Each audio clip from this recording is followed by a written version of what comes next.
Welcome, everyone. This is your friend, the DN What If, here with another exciting fanfiction. Today, we're diving into the story of what if female Deku had a phoenix quirk and rebirth? If you enjoy this video, don't forget to hit that like button and subscribe for more fanfiction content just like this. Now, let's get started with the fanfic. Chapter 1. From the Ashes. Toshinori Yagi, better known as the #1 hero All Might, sat in a hospital room, his entire left side covered in bandages and a dull ache in his lungs and stomach. To be honest, he had nothing to complain about. Just a few hours ago, he was certain he was going to die from a wound inflicted by his arch-nemesis, All for One. But now he was alive, permanently weakened but not crippled, and All for One was cold ash, all because of the little girl lying in the bed beside him. Toshinori looked over to the other bed, a growing sadness in his dark eyes as he watched the sleeping girl. Izuka Midoriya, 10 years old. She was dangerously thin and a fair bit shorter than most children her age, with a cute freckled face and soft green curls that had been rather roughly cut into a short style that just barely reached her shoulders. When she had been awake, Toshinori had marveled at the sparkling green eyes, shining with hope despite the awful situation she had been in. Exactly 1 year ago, on July 15th, Izuka's 9th birthday, the girl had been kidnapped by a villain in the employ of All for One. Izuka hadn't been the intended target, but had saved the real target Katsuki Bakugu by pushing him away from the warp gate only to be taken herself. Her kidnapping had sent the country on a manhunt for the villain that took her, especially since the unique black warp gate had been associated with the disappearance of many other individuals, all with unique and interesting quirks. It was that fact that caused All Might to take a special interest, suspecting All for One's hand in the crimes. When he had gone to ask Inko Midoriya, Izuka's mother, about her daughter's quirk, All Might had learned she was quirkless and his heart had nearly stopped. If she had no quirk to steal and had not been returned, it made it very unlikely she would ever be found alive and made it less likely that the other kidnapped individuals would ever be seen again. All Might had added Izuka's death to the crimes committed by All for One, and it fueled his furious search alongside the murder of his mentor, Nana Shimura. Then finally, 1 week ago, they had finally caught a break in their search. A lesser-known pro-hero by the name of Clementine Man was kidnapped. His quirk gave him several orange-themed abilities such as growing peels for protection, producing and controlling orange juice in a bizarre form of hydrokinesis and creating a calming smell. He had been one of the heroes helping the search and had managed to hide a tracker inside himself, allowing the heroes to pinpoint the location of All for One's base. Then finally, on July 15th, a year after Izuka's abduction, All Might had assembled a team, really a small army, of the best pro-heroes and police officers and attacked the base, which turned out to be a laboratory in the mountains. All Might, leading a team consisting of Eraserhead, Midnight, Power Loader, Endeavor, Gran Torino and Sir Night-Eye had been the first to infiltrate the lab. To the shock of everyone, they had found Izuka alive but with a glassy look in her eye, like she had given up all hope.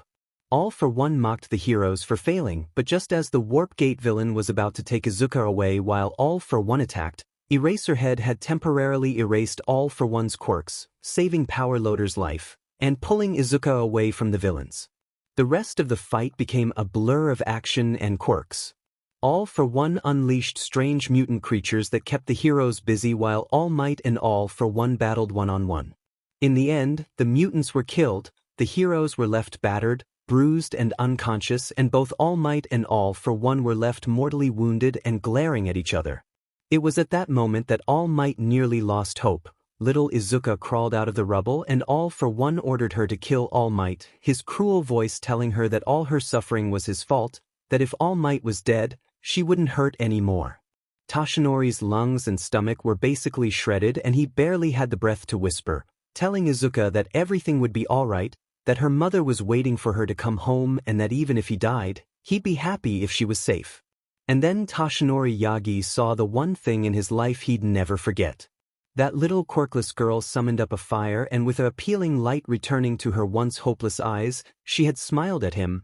"I want to be a hero," she declared and spun around, unleashing her flames on All for One. There wasn't even a scream, just a look of pure disbelief as All for One was reduced to ashes. Izuka had then fallen to her knees beside All Might and sobbed, finally crying out all her suppressed feelings from the past year. Tashinori gently took her hand, feeling his life slowly slipping away. If he died without passing on his quirk, one for all, then it would die with him, so he had swallowed his reservations and gently lifted his bloody hand and pushed a finger to Izuka's lips. He felt it when a single drop of blood passed between her lips and felt his quirk react, signifying it had been passed on. Live, young Midoriya, and become a hero, my successor and the new symbol of peace. Talk to Gran Torino, he'll help you. Goodbye, my dear girl, he had choked out, his breathing becoming harsh and shallow. But Izuka Midoriya had to surprise him yet again. She had screamed her refusal to let her savior die and conjured up those same flames, this time with an oddly cute pink hue. She pushed the flames into his wound and the pain caused Tashinori to pass out completely. When he awoke, he was in hospital, in a bed in the same room as Izuka and the other injured heroes. Sir Night Eye was the first to come and speak to him. All Might. Thank goodness you're all right. I saw your death and thought for certain this fight would be the end. I am all right. What happened? I was certain I'd die myself. All Might admitted. He wasn't in his muscle form anymore, his hair hung more limply and he wasn't as muscular as he should be even in his normal form, but aside from the bandages, he looked like a fairly average fit and healthy man. Recovery Girl said that something caused your lungs and stomach to regenerate, though you have become a bit anemic and lost some muscle mass. She says you'll only be able to safely use about 75% of your old power, but considering the alternative, what the hell happened? Night Eye replied. It was the child. She has a quirk, one revolving around flames. Her flames killed All for One and healed me. Tashinori answered. That had caused Sir Night Eye to pull a strange face and leave, promising to return after helping the police go other the remains of All for One's laboratory. The other pro-heroes gradually awoke and left to return to their agencies, though Gran Torino and Eraserhead stuck around at the request of Night Eye. Inko Midoriya had appeared not long later and sobbed her heart out as she profusely thanked the heroes for saving her baby girl. When she learned her daughter had a quirk, Inko was shocked, but upon learning she'd used it to save All Might's life, she had smiled and hadn't left Izuka's side since. Recovery Girl had reported that aside from malnutrition and a touch of anemia, Izuka seemed to be in perfect health. Now Tashinori was just sitting around, waiting for the little one to awaken so he could reveal what he'd done.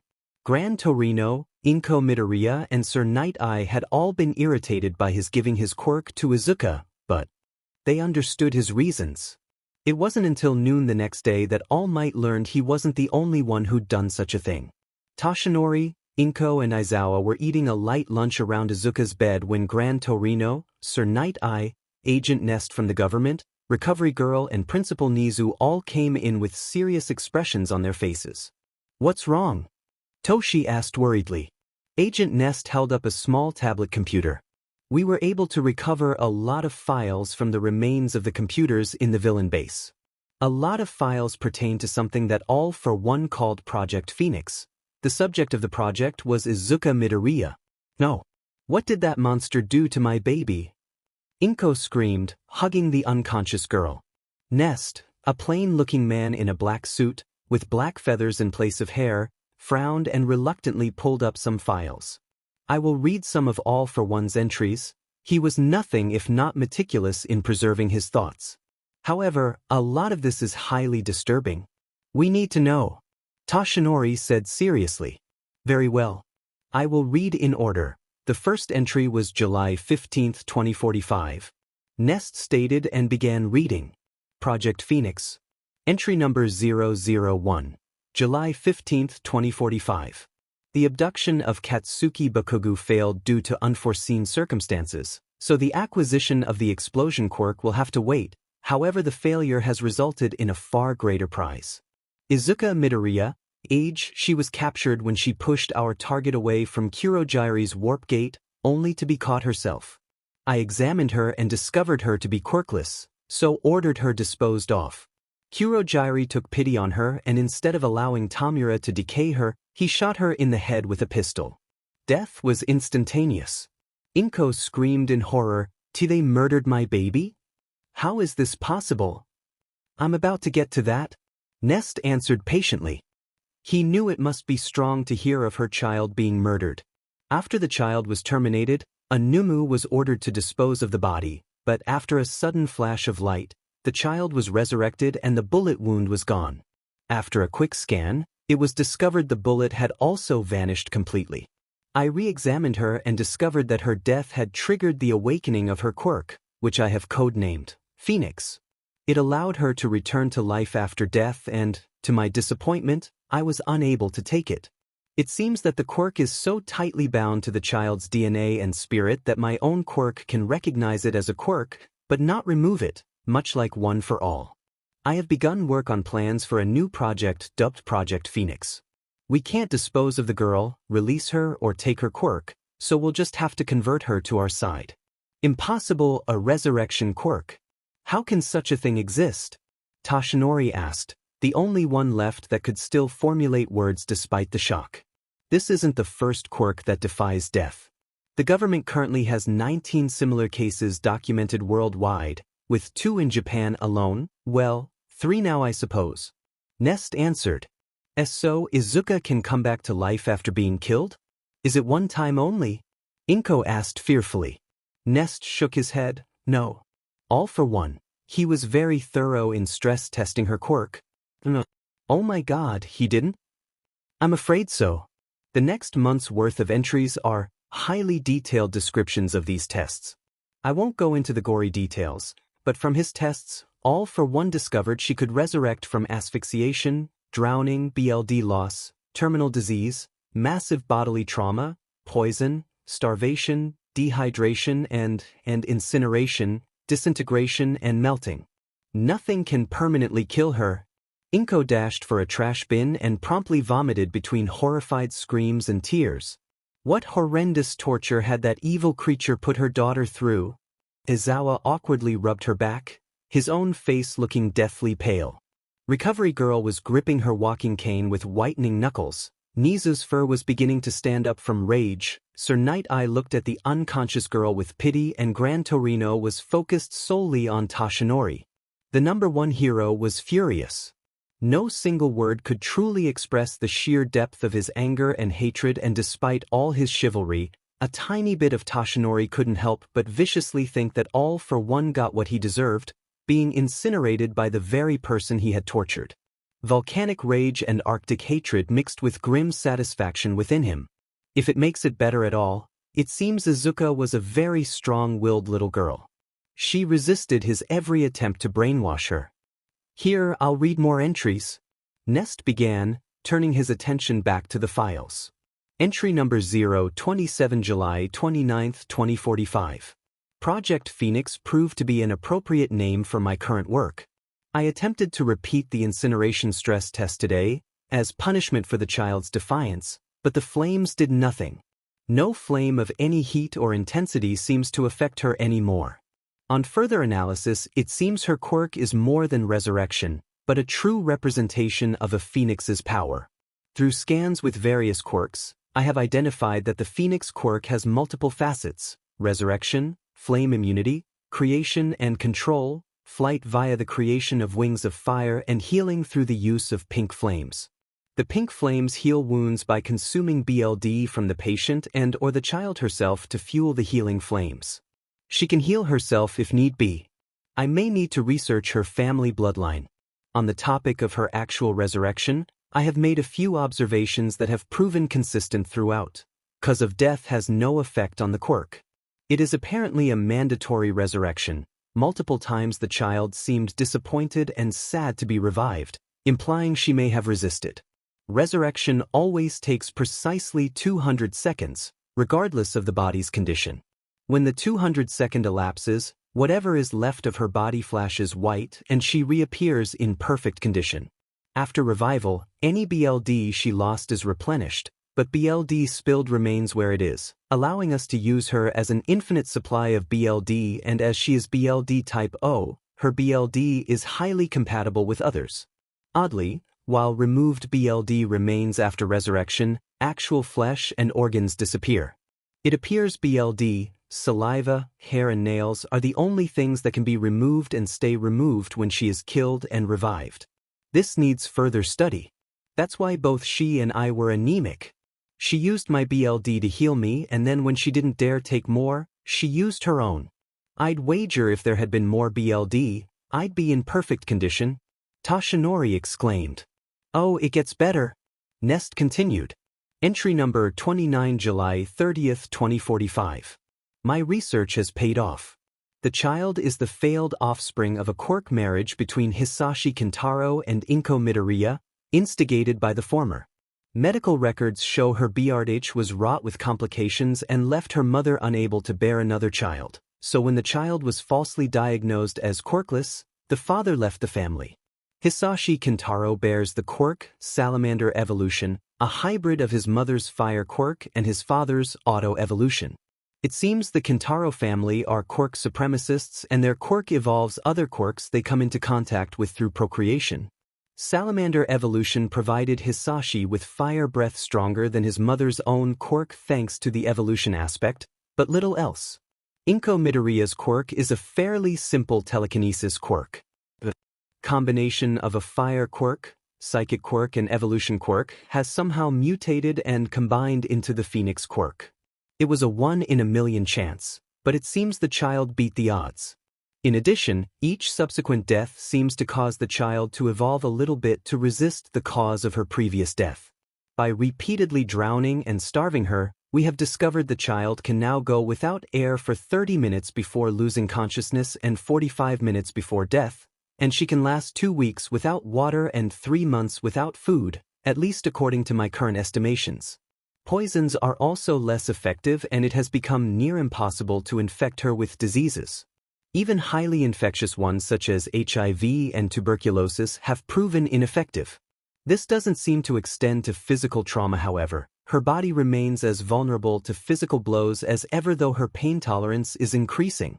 Regardless, I have the information I need and can bring Phase 1 of Project Phoenix to a close. Now it is time to move on Phase 2. Nest skipped over most of the next few entries, which were focused on attempts at re-educating poor Izuka and forcing her to train her quirks by healing herself and fighting creatures called Numas. Entry number 089 September 22nd, 2045. The child continues to resist the mental conditioning. She obeys each and every order given, but when ordered to inflict harm on another, she refuses and never willingly accepts the ideology lessons. Kurogiri reports her schooling is going well, and Tamura seems to enjoy playing with her, but no matter what we do, she resists. Punishment quells her spirit, but doesn't break it. Her resistance just becomes less vocal. I have even tried to give her rewards, presents, toys, clothes, nice food and even a proper room to replace the dog crate, and still she resists. She thanks me for every gift but never gives in. It may be time to move beyond education and into brainwashing. By this point, Inko had finally calmed down enough to leave the trash bin and return to her daughter's side, Aizawa standing close by in case he needed to help her again. The villains researched me and my ex-husband? It appears so. Miss Midoriya, what can you tell us about this? The quirk marriage, I mean. Sir Night Eye asked politely. Inko looked down sadly. I didn't know that was what Hisashi wanted at first. We dated for a bit and he said he'd fallen in love with me. After only a few months he proposed. I never knew he was connected to the Kintaro company as he insisted on using my name, though he never changed it legally. I suppose it was so I couldn't get any of his money after we divorced, not that I wanted it. I work quite happily as a personal assistant at a law firm. Forgive me, Miss Midoriya, but I did a bit of digging of my own after I first saw these files. You are still receiving monetary support from the Kintaro group, Nest pointed out. Ah, that's because of my former brother-in-law, Haru. He's Hisashi's older brother and the current CEO of the Kintaro group. His quirk was actually Dragon Evolution, a more advanced version of Hisashi's, which is the real reason he's head of the company. Hisashi wanted to create a stronger child than his brother to convince his father to choose him over Haru. I've only ever seen and spoken to him through video chats, but he adores Izuka and pays child support in his brother's stead. I tried to talk him out of it, but he's stubborn. His quirk lets him fly and control fire too, but instead of resurrection and healing he can grow horns and scales. Inko explained. Now, what was this about brainwashing? Nest smirked. Your daughter was a very annoying subject for All for One. Here, this is the entry that best describes it. Entry number 213, April 22nd, 2046.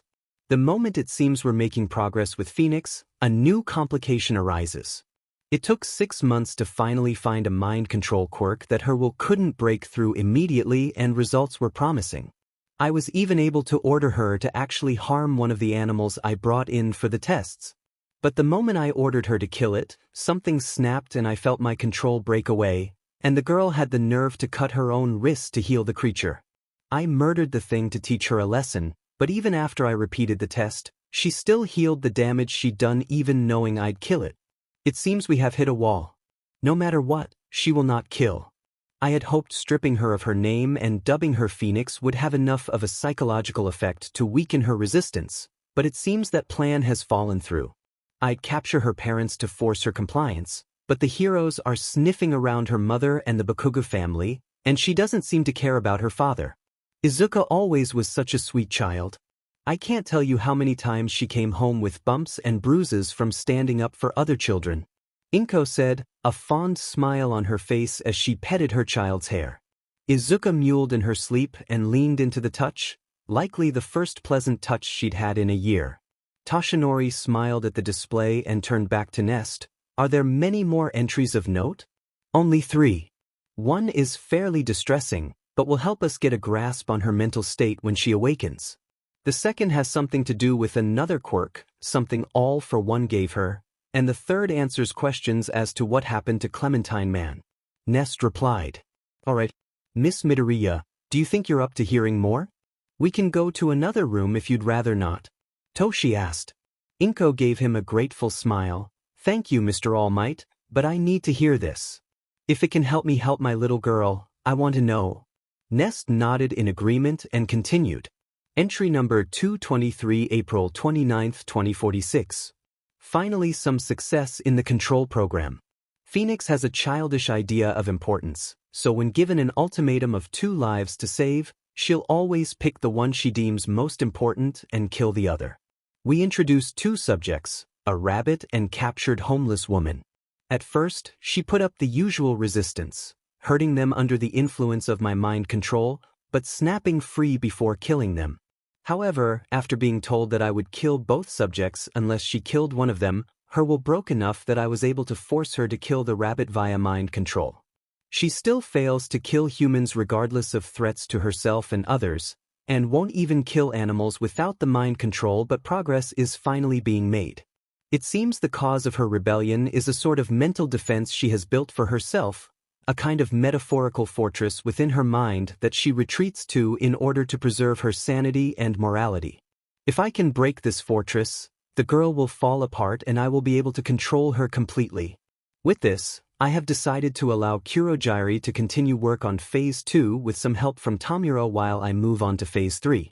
Nest stopped the reading and turned to Recovery Girl. Do you think this mental defense will help Izuka in her recovery? The elderly heroine nodded. I wouldn't be surprised if this was a side effect of her Phoenix quirk's survival-based evolution. If her quirk interpreted her failing mental state as a damaging weakness, it may have helped her create the mind fortress to protect herself. Still, my grasp on psychology is intermediate at best. We'll need a real expert. I can arrange for that. I have an old friend who is very good. I know from experience. Nizu smiled. The mouse principal felt a kinship with the poor child, for he too had been kept and abused as part of a cruel experiment. Nest made a note of the principal's statement and continued. This is where we move on to what Phase 3 is, a focus on the evolution aspect of her quirk. Entry number 245, May 11th, 2046. Work on the Link evolution quirk has officially been completed and the testing on the Numis has proven it effective. Getting Phoenix to go along with the process was much simpler now that Phase 2 is nearing completion. I have taken to keeping her permanently under mind control. By blending together quirks designed to link 2 or more individuals together and quirks similar to my own that allow one to use another's quirk, I have been able to create a custom quirk that can create a mental link between the user and any number of participants. The person at the center of the link can use the quirks of the linked individuals, though to a lesser degree, and as a side effect, all those involved in the link can communicate telepathically, likely thanks to the telepathy quirk that I used as a base. Upon introducing the link quirk to Phoenix, it blended with her namesake quirk and picked up the evolution aspect, just as I hoped. Now, in addition to Phoenix being able to temporarily use the quirks of those she links to, those linked have their quirks evolved to improved versions. Linking with Kurogyri has increased the range he can make warp gates as well as the number, and Tamura is now able to control his decay quirk's activation and has been able to release the quirk from his feet in addition to his hands. There are limits, however. The evolved quirk requires much more stamina to use if going beyond the original limits, and while the quirk will evolve more the longer the link is held, after a while, we reach a breaking point where the quirk will cease to grow stronger. The only other limitation is for Phoenix herself. Each additional person she links to doubles the stress on her body. We were able to link her to 32 Numis before her body went into critical failure because of the stress. Maximum safe range seems to be 3 to 5 people. More than that and stress begins to weaken her. Overall Phase 3 is nearing completion and we will soon begin on Phase 4. The pro-heroes in the room gawked at the agent and then turned to the still sleeping child. This girl was immortal, could control fire, fly, survive hostile environments for longer than most, heal others, and now she could link with people to speak telepathically, borrow their quirks, and even permanently upgrade them. And now she also had one for all. Thank God that she wants to be a hero so badly, Toshinori said, slouching in his bed from sheer relief. If All for One had succeeded in making her a villain, we'd be toast. It looks like I picked a really great successor. All Might is correct. If more villains like All for One appear, we'll need Izuka's power. Miss Midoriya, I know your child wants to be a hero and this may be highly selfish of us to ask, but will you please do everything in your power to encourage this dream? Nest asked, bowing his head to the woman. Inko frowned, I really do. Izuka has loved heroes since she was old enough to toddle about, and even her baby talk was full of words like All Might. It's the only dream she's ever had and it was crushed when we thought she was quirkless, but I can't forget what's been done to her. She's been hurt so much, all because someone wanted to use her power. I won't let anyone else do the same, hero or villain. Shodaizawa, better known as Eraserhead, stepped forward. I agree with you, Miss Midoriya. We shouldn't go using her, which is why I wanted to offer my own idea. All Might is going to have to spend time training her anyway, so she is able to use One for All properly, so why don't we offer her a sort of junior hero apprenticeship? She can see what real hero work is like from a safe distance under the guidance of All Might and the U-Data heroes. It'll give her the training she needs, let her see what our line of work is like, and if she chooses to really pursue heroism, she has a job opportunity right out of the gate. Nizu nodded. That is a wonderful idea. I am a teacher, but as principal of U.A, I don't get to actually directly teach students much, so I can take on the role of her academic tutor and also as a sympathetic ear if she wants to talk about her experiences with someone who understands. Toshinori, Gran Torino and Night Eye can train her to safely use One for All and give her a chance to see some hero work. Aizawa can give her a sneak peek at the U-Data hero course and Recovery Girl can oversee her training in using her healing quirk safely. If it makes you feel even more secure, I can talk to my superiors in the government. Nest added, with so many heroes on side and with how important her powers are, as well as the media attention this rescue will bring, I can convince the higher-ups to make an agreement to allow Izuka to live her life as she wishes, so long as she doesn't turn to villainy, of course. You'll all really protect my baby? Inko asked, tearing up. Of course. It is a shame for us heroes that it took us a whole year to save Izuka, and she was the only one of the missing individuals to be recovered alive. We won't let anything bad happen to her again. Toshinori declared, doing his best to look heroic despite his injuries. Then I suppose I have no choice, but it's Izuka's decision. If she decides not to be a hero for whatever reason, you have to accept that. Inko said, hugging the girl to her. With that, Nest read the last entry of importance regarding the fate of Clementine Man. Entry number 294, July 3, 2046. Phase 2 had another setback today. Since Phase 3 was completed and we're preparing to begin Phase 4, I decided to assist Kurogyari and had him capture a pro-hero, specially a bizarre man named Clementine Man. His quirk was interesting, but ultimately useless for my goals, so I allowed him to keep it and used mind control to force Phoenix and the hero to fight. The hero's will was nowhere near as powerful as Phoenix's, and he moved in for the kill as soon as I ordered. Still, he was unable to really put up a fight against Phoenix. She may lack any degree of combat skill, but her firepower and healing has made her a worthy opponent for these D-list heroes. Unfortunately, it was another failure. I released the control on the hero so he could try and make excuses for himself, but Phoenix resisted the control and ignored my order to kill him. My control has grown strong enough that she can't break it, but she still seems able to ignore a killing order. However, there was almost an incident when the hero grabbed the girl and seemed to hug her. I'm certain he said something to her, because his actions broke my control on Phoenix. Tamura killed the fool before I could interrogate him, and Phoenix won't say what he told her, though I suspect it's related to the talk of a pro-hero team looking for her. No matter, we searched the hero carefully and he had no tracker on him, so the chances of us being discovered are nil. Cocky BS didn't think a D-list hero would think to hide the tracker inside his own body.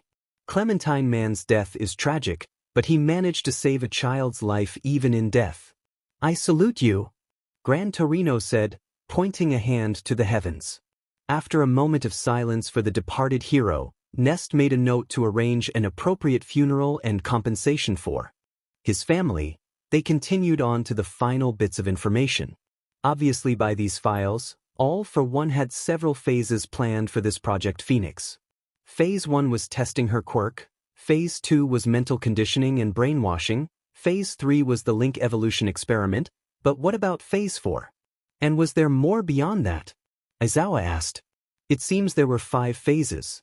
Phase 4 was set to begin in the next week and would have revolved around live training exercises. In other words, All for One would have sent Izuka out with villains in his employ to have her wreak havoc. Phase 5 was full implementation and would likely have been All for One using her for whatever plan he'd cooked up. The actual details on these phases are limited, and the only data we have is that there were 3 planned attacks: All Might's Hero Agency, not a high school, and the center of government in Tokyo. Names of several villains are attached, such as Muscular, Innsmouth, Kurogyari, and several Numu with different serial numbers. However, most of the Numu were killed and All for One has been declared dead after Izuka incinerated him, so I doubt these plans have a chance of continuing. All the same, we're keeping an eye out for Kurogyari and Tamura Shigaraki, Ness stated. The group nodded in understanding, and with nothing left to be said, Ness decided to return to his office to continue his work, and Sir Night Eye had to return to his own agency to ensure everything was fine there, leaving Gran Torino, Toshinori, Izawa, Nizu, and Recovery Girl to stay with the Midoriyas. They settled into quiet conversation, mostly centered around getting Izuka the help she would need, when finally, at around 7 p.m., the girl began to stir. Izuka blearily opened her eyes, fighting to shake off the best sleep she'd had in a year. The others held their breath as Inko gently helped her daughter sit up while Gran Torino rushed to get a glass of water. "Mommy?" Izuka croaked out, unsure of her voice and what she was seeing. "It's me, baby. You're safe now, we're in hospital and then we'll finally take you home." Inko smiled, happy tears pooling in her eyes. "Is this real? It's not a dream, right?" Izuka asked fearfully.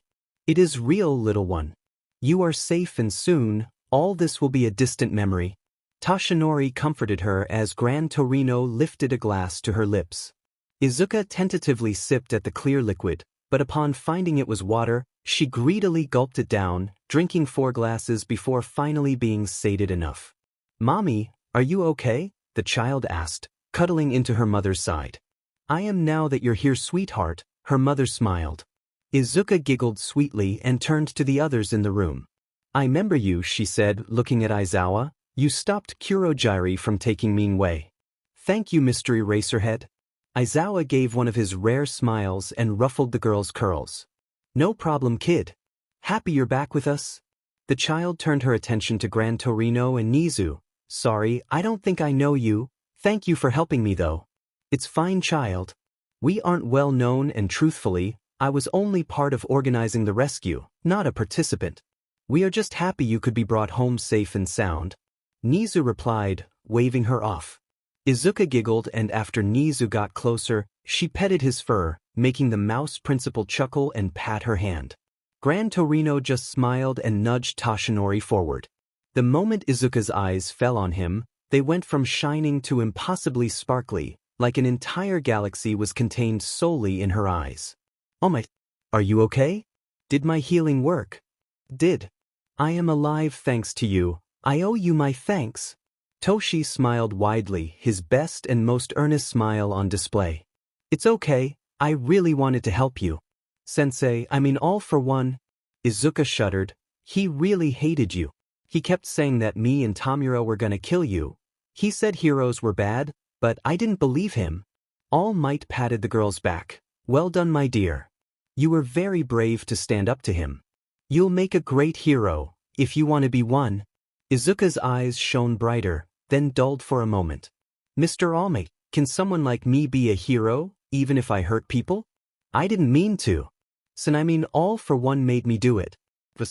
I hurt people and animals, and I killed some animals even though I didn't want to, and I killed all for one. Can I still be a hero after that? All Might sighed and sat down on her bed, taking one of her hands in his own. Killing is always a difficult thing. Because it's against the law, many consider it evil, and in many cases, that's right. However, heroism is not always as glamorous and clean as it is on TV. Most heroes have been forced to kill a villain in dire situations or even just by accident. I'd wager every hero in this room has taken a life, even if they didn't want to. Each one nodded, even Nizu and Recovery Girl, and all looked sympathetic to her feelings. All Might continued, as awful as it is to be forced to take a life, sometimes it is the only thing you can do to protect many others. If All for One had lived, I would certainly have died, and the other heroes on the scene who were injured might have been killed too. You, my girl, are a little hero who was forced to make a horrible choice because of the failures of adults, both my failures and the villains. But the fact you feel guilt for killing All for One, even after everything he did to you, proves that you are as far from a bad person as you can get. I promise you, Izuka Midoriya, that if you truly wish to be, you can become a hero. Izuka began to tear up, sniffling and hiccuping as she squeezed her mom's and All Might's hands. Why, you know what he did? About my quirks.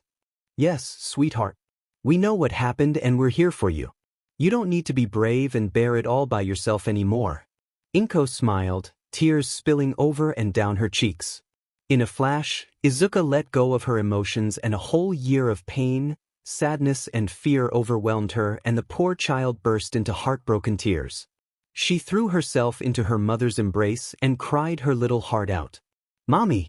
It was really scary and it hurt so much. I kept being killed, and I didn't want to come back again. I just wanted to stay asleep. I wanted to come home, she cried. The heroes felt misty eyes as they watched mother and daughter crying in each other's embrace, both sobbing out all the negative feelings that had come as a result of their separation. Still, despite the tears, everyone was happy that the family was back together. Izuka was finally home and could begin to truly heal. Chapter 2: Families Old and New. It was decided that despite Izuka being almost in perfect health physically, she was to remain in hospital for a few more days just to ensure there were no problems that the doctors had missed.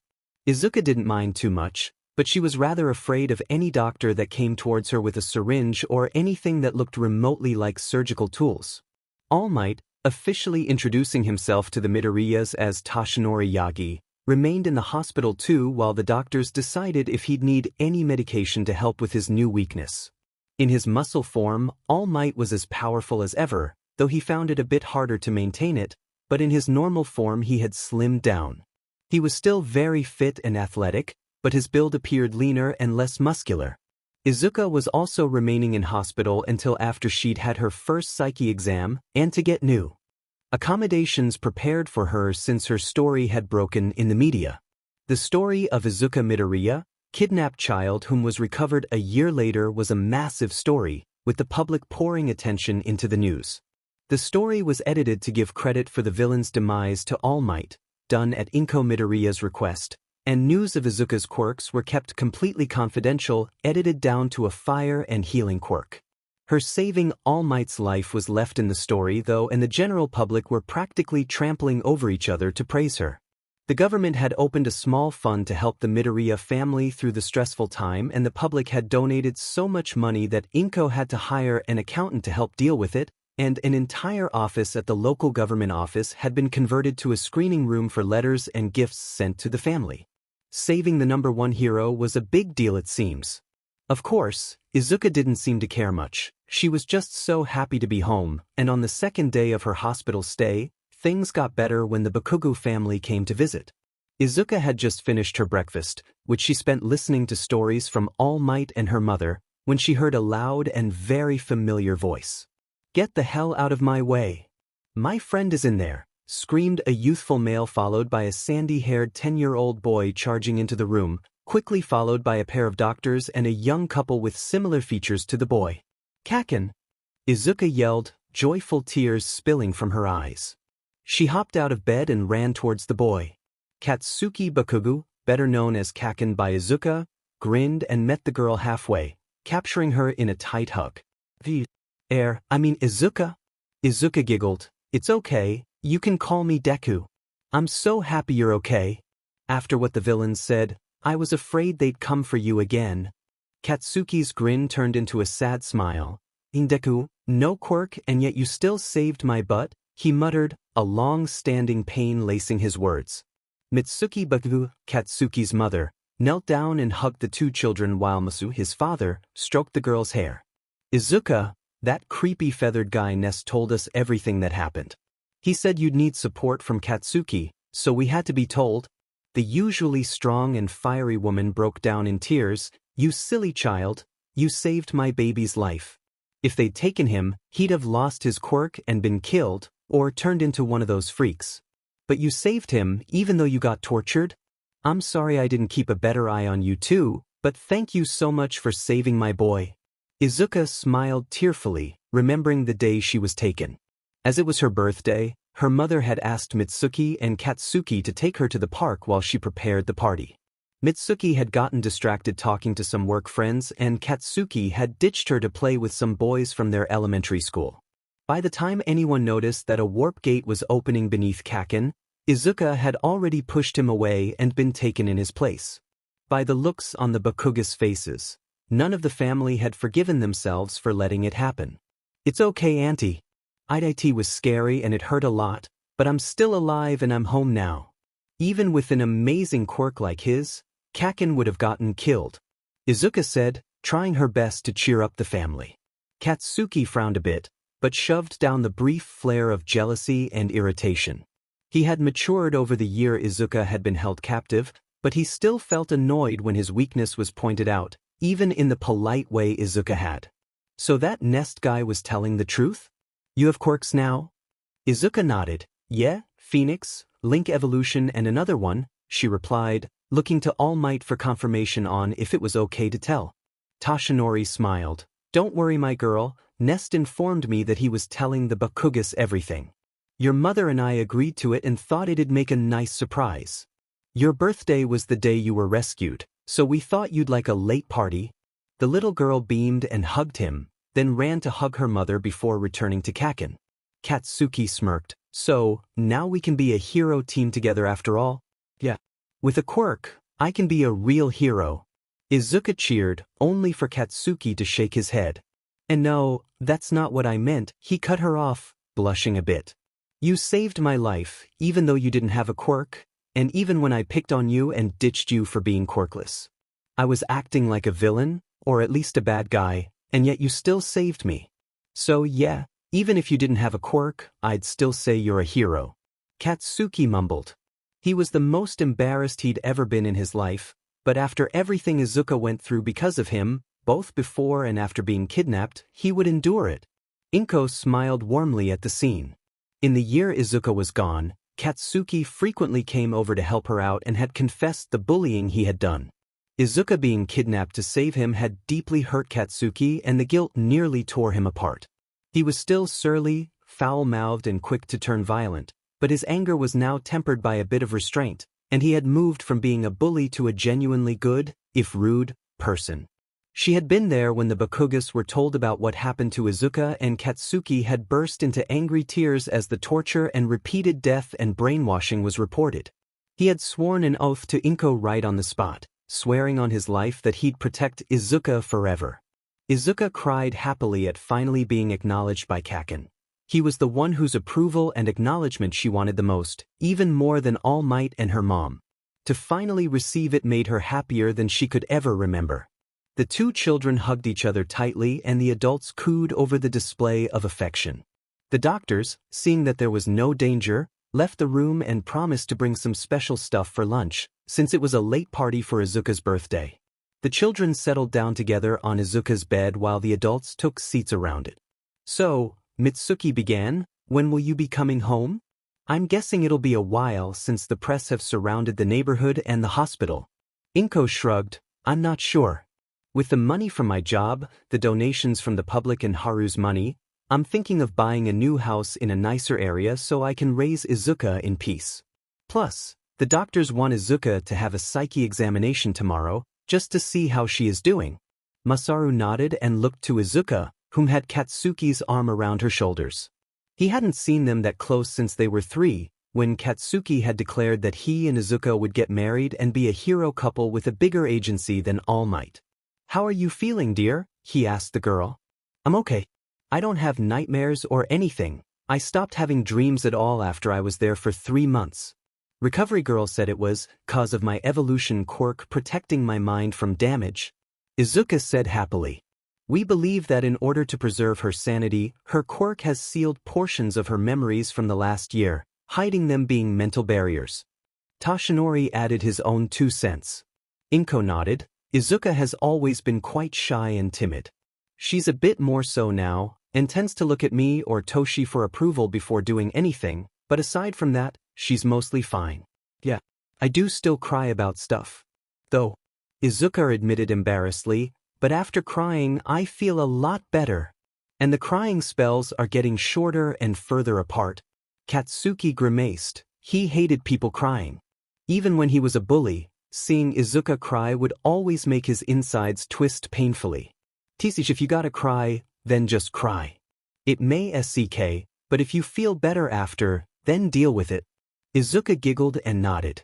After spending a year dealing with Tamura and his tantrums, Kaken's temper seemed more cute and endearing than scary. "You have a good friend there, Izuka my girl. Katsuki my boy, I'm trusting you to help protect Izuka when we grown-ups aren't around, okay?" Toshinori asked, entering All Might mode. Katsuki's eyes sparkled with awe. "Course I'll protect her. I said it when we were 3, I'm gonna marry her and make a hero agency even better than yours." Izuka squeaked and turned beet red, little flames appearing on the ends of her hair. It was one thing for him to say that when they were 3, but now they were 10. Katsuki smirked at her reaction. "What? It's only normal, right? You're the only girl I can stand." All Might laughed uproariously. "It should." A great hero response. "Grow well, young Katsuki. I'll be watching your hero career closely." Izuka eventually calmed down enough that the flames disappeared, though she was still blushing when her mother decided it was time for presents. Before she knew it, Izuka had a rather large pile of gifts in front of her, all wrapped in colorful paper mostly themed around heroes. Inko had bought her daughter a ton of presents, mostly All Might merchandise. Apparently, every time she saw a new item, she had bought it without a second thought. It had been her way of coping and keeping herself hopeful that Izuka would be rescued. The mother was so giddily joyful to finally get to hand over the pile of stuff she'd bought. Izuka's uncle Haru had sent an expensive white gold charm bracelet that had been made by the Kentaro Group, which specialized in making items to help people deal with their quirks. The bracelet had a feather charm and a dragon tooth charm to represent both her and her uncle, and also came with a promise that he would tear himself away from work to finally come and see her in person. The Bakugo family had sprung for the new portable gaming system for her, which they had also gotten Katsuki on his birthday. It came with all the games Katsuki had, so Izuka and he could play together. Katsuki had worked strong and saved up his pocket money from the last year to buy an extremely rare figure of All Might. It was a figure of him from when he had tried to use support items, and so it was armored and had a plethora of nifty accessories. Izuka was so happy to receive it that she plucked up the courage to embrace the boy on the cheek, taking a fair bit of pleasure in making Kaken blush for once. Then, to Izuka's surprise, she found she'd been given gifts by several heroes, namely All Might, Gran Torino, Sir Night-Eye, Eraserhead, Recovery Girl, Nizu and the Uta staff, and the biggest shock of all, Endeavor. The gift from Endeavor was a surprise to everyone and was a note containing a pair of cards. One was a business card for a tailor of some sort, and the other was a rather generous gift card for that same tailor. The note read, "Saving All Might has given me more of a chance to defeat him and claim his spot as #1, so you have my gratitude. The tailor specializes in creating fireproof clothing to assist with dealing with your quirk. My son is your age and will likely be in your year should you aim for you today. I hope you prove a worthy rival. Signed, Endeavor." "Well, I guess Endeavor has a real rivalry with you, huh, Toshi?" Inko commented, before looking at the value on the gift card and nearly having her eyes pop out from surprise. "Holy see, you mean cow. We could buy Izuka 3 whole wardrobes with this." Toshinori just shook his head.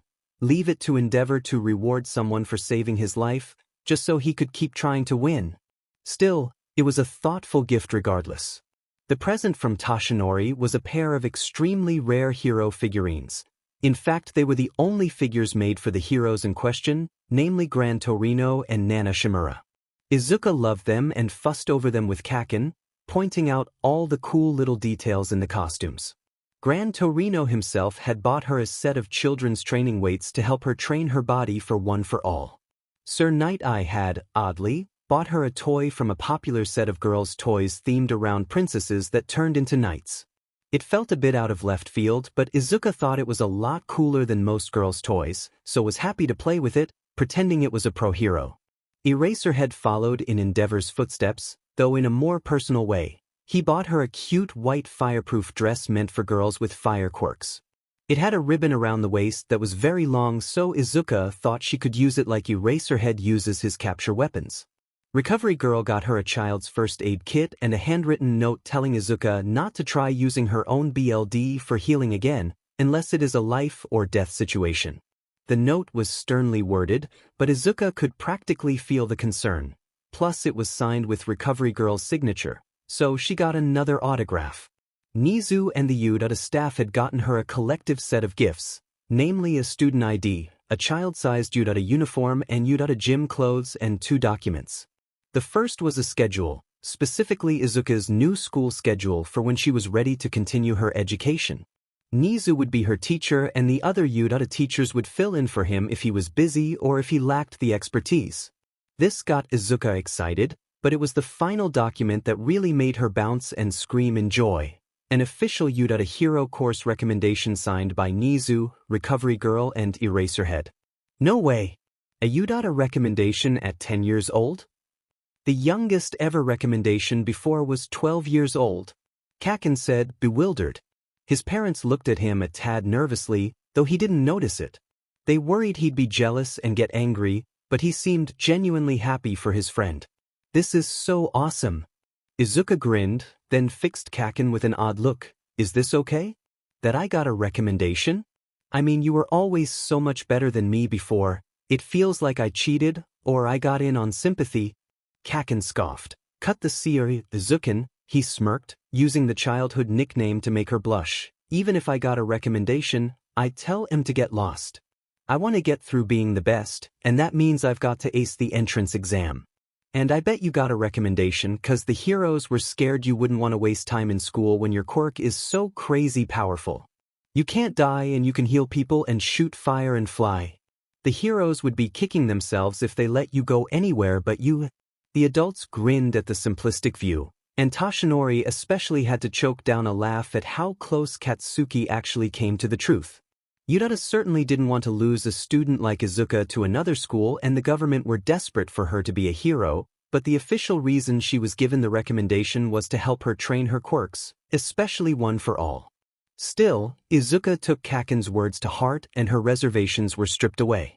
For the rest of the morning, Izuka and Katsuki played heroes with Izuka's new toys, and then got to have cake. Provided by the hospital staff, who joined Kaken, Toshinori and the parents in singing Happy Birthday. In the afternoon, Izuka played dress-up with the Yudata clothes and the dress from Eraserhead, with Toshinori, Inko and Mitsuki all practically fighting each other to take the best pictures. Half the heroes in Japan ended up receiving the pictures when All Might sent them out to his friends, gushing over his new successor and how sweet and strong she was. Eraserhead got a bit of friendly ribbing from Present Mike and Midnight for the girly gift, but he shut them up when he showed them a picture sent just to him, with Izuka using the ribbon of her dress as a makeshift capture weapon and wearing some borrowed sunglasses in a childish imitation of him.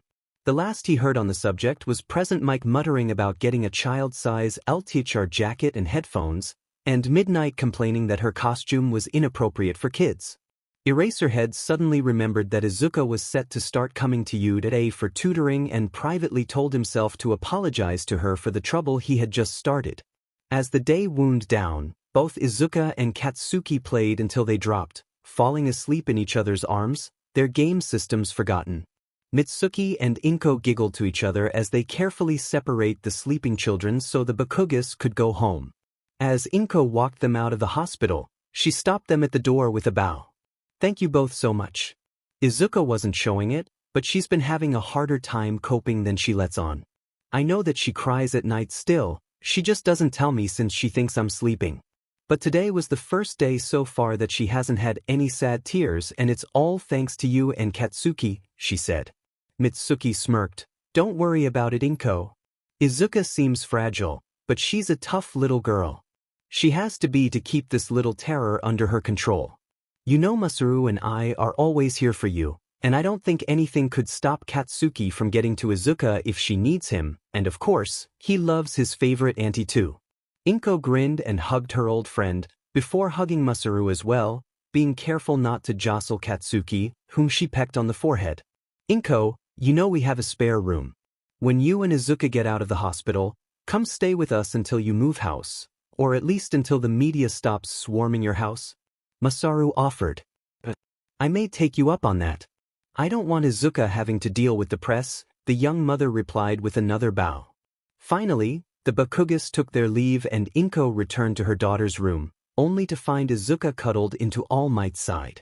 Toshinori became flustered as Inko entered the room with a knowing smirk. "Miss Inko. I'm sorry, but when you left, she started reaching out in her sleep so I let her grab onto me. I thought it would comfort her." Inko giggled. "It's alright, Toshinori, and please, just call me Inko.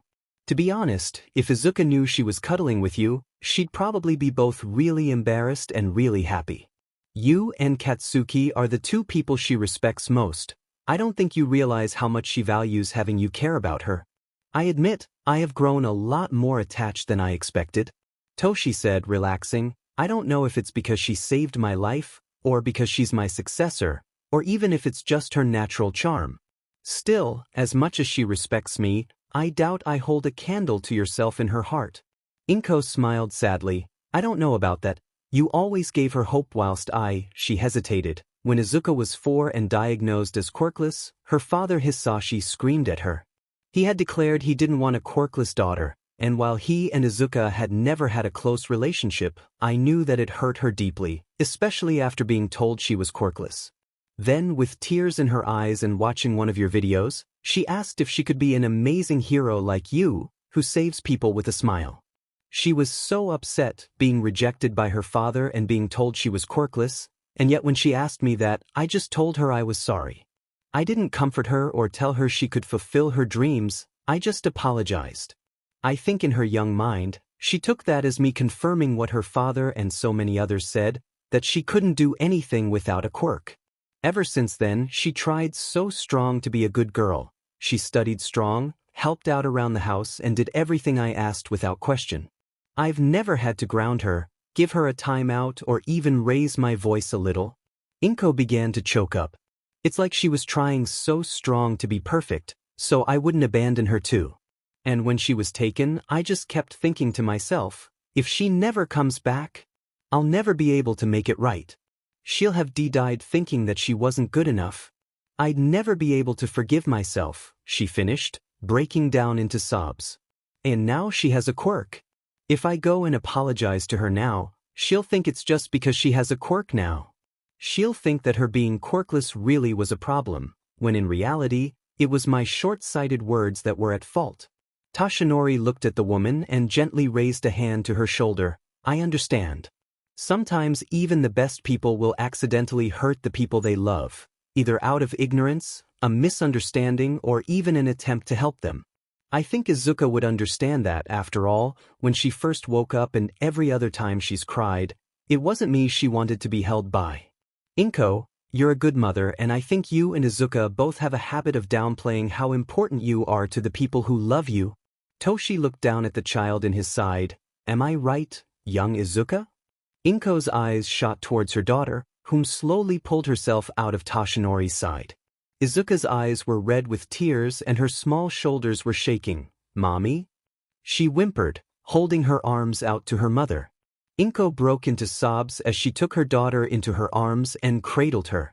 Mommy, when the bad people had me and kept killing me, it always really hurt. I was so scared, and sometimes, when I was dead and not revived yet, I'd want to stay dead, just so it didn't hurt anymore. But when it was over and I was left alone for the night, I'd feel bad for wanting that 'cause I knew you would be sad. Even though it hurt, I wanted to live so I could come home and make it better. When I kept getting mind-controlled, I always refused to kill anyone, because you told me once that if you kill someone, even if they're evil, they'll never have a chance to change and be good. When you apologized to me when I was 4, I didn't think I was useless or that you'd abandon me. I wanted you to acknowledge me and say I could be a hero.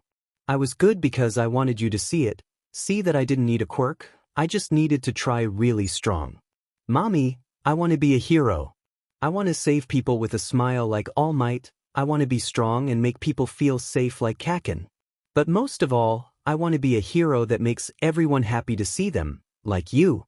If I didn't have a quirk, I couldn't be a hero like All Might and Kaken, but I could be a hero like you. And I think that's the best kind of hero to be. Inko embraced her daughter's cheek, hugging her tighter. Oh, Izuka. I'm so sorry, she said, before sitting the girl on the bed and kneeling so they were eye to eye. I'm going to say what I should have said from the beginning.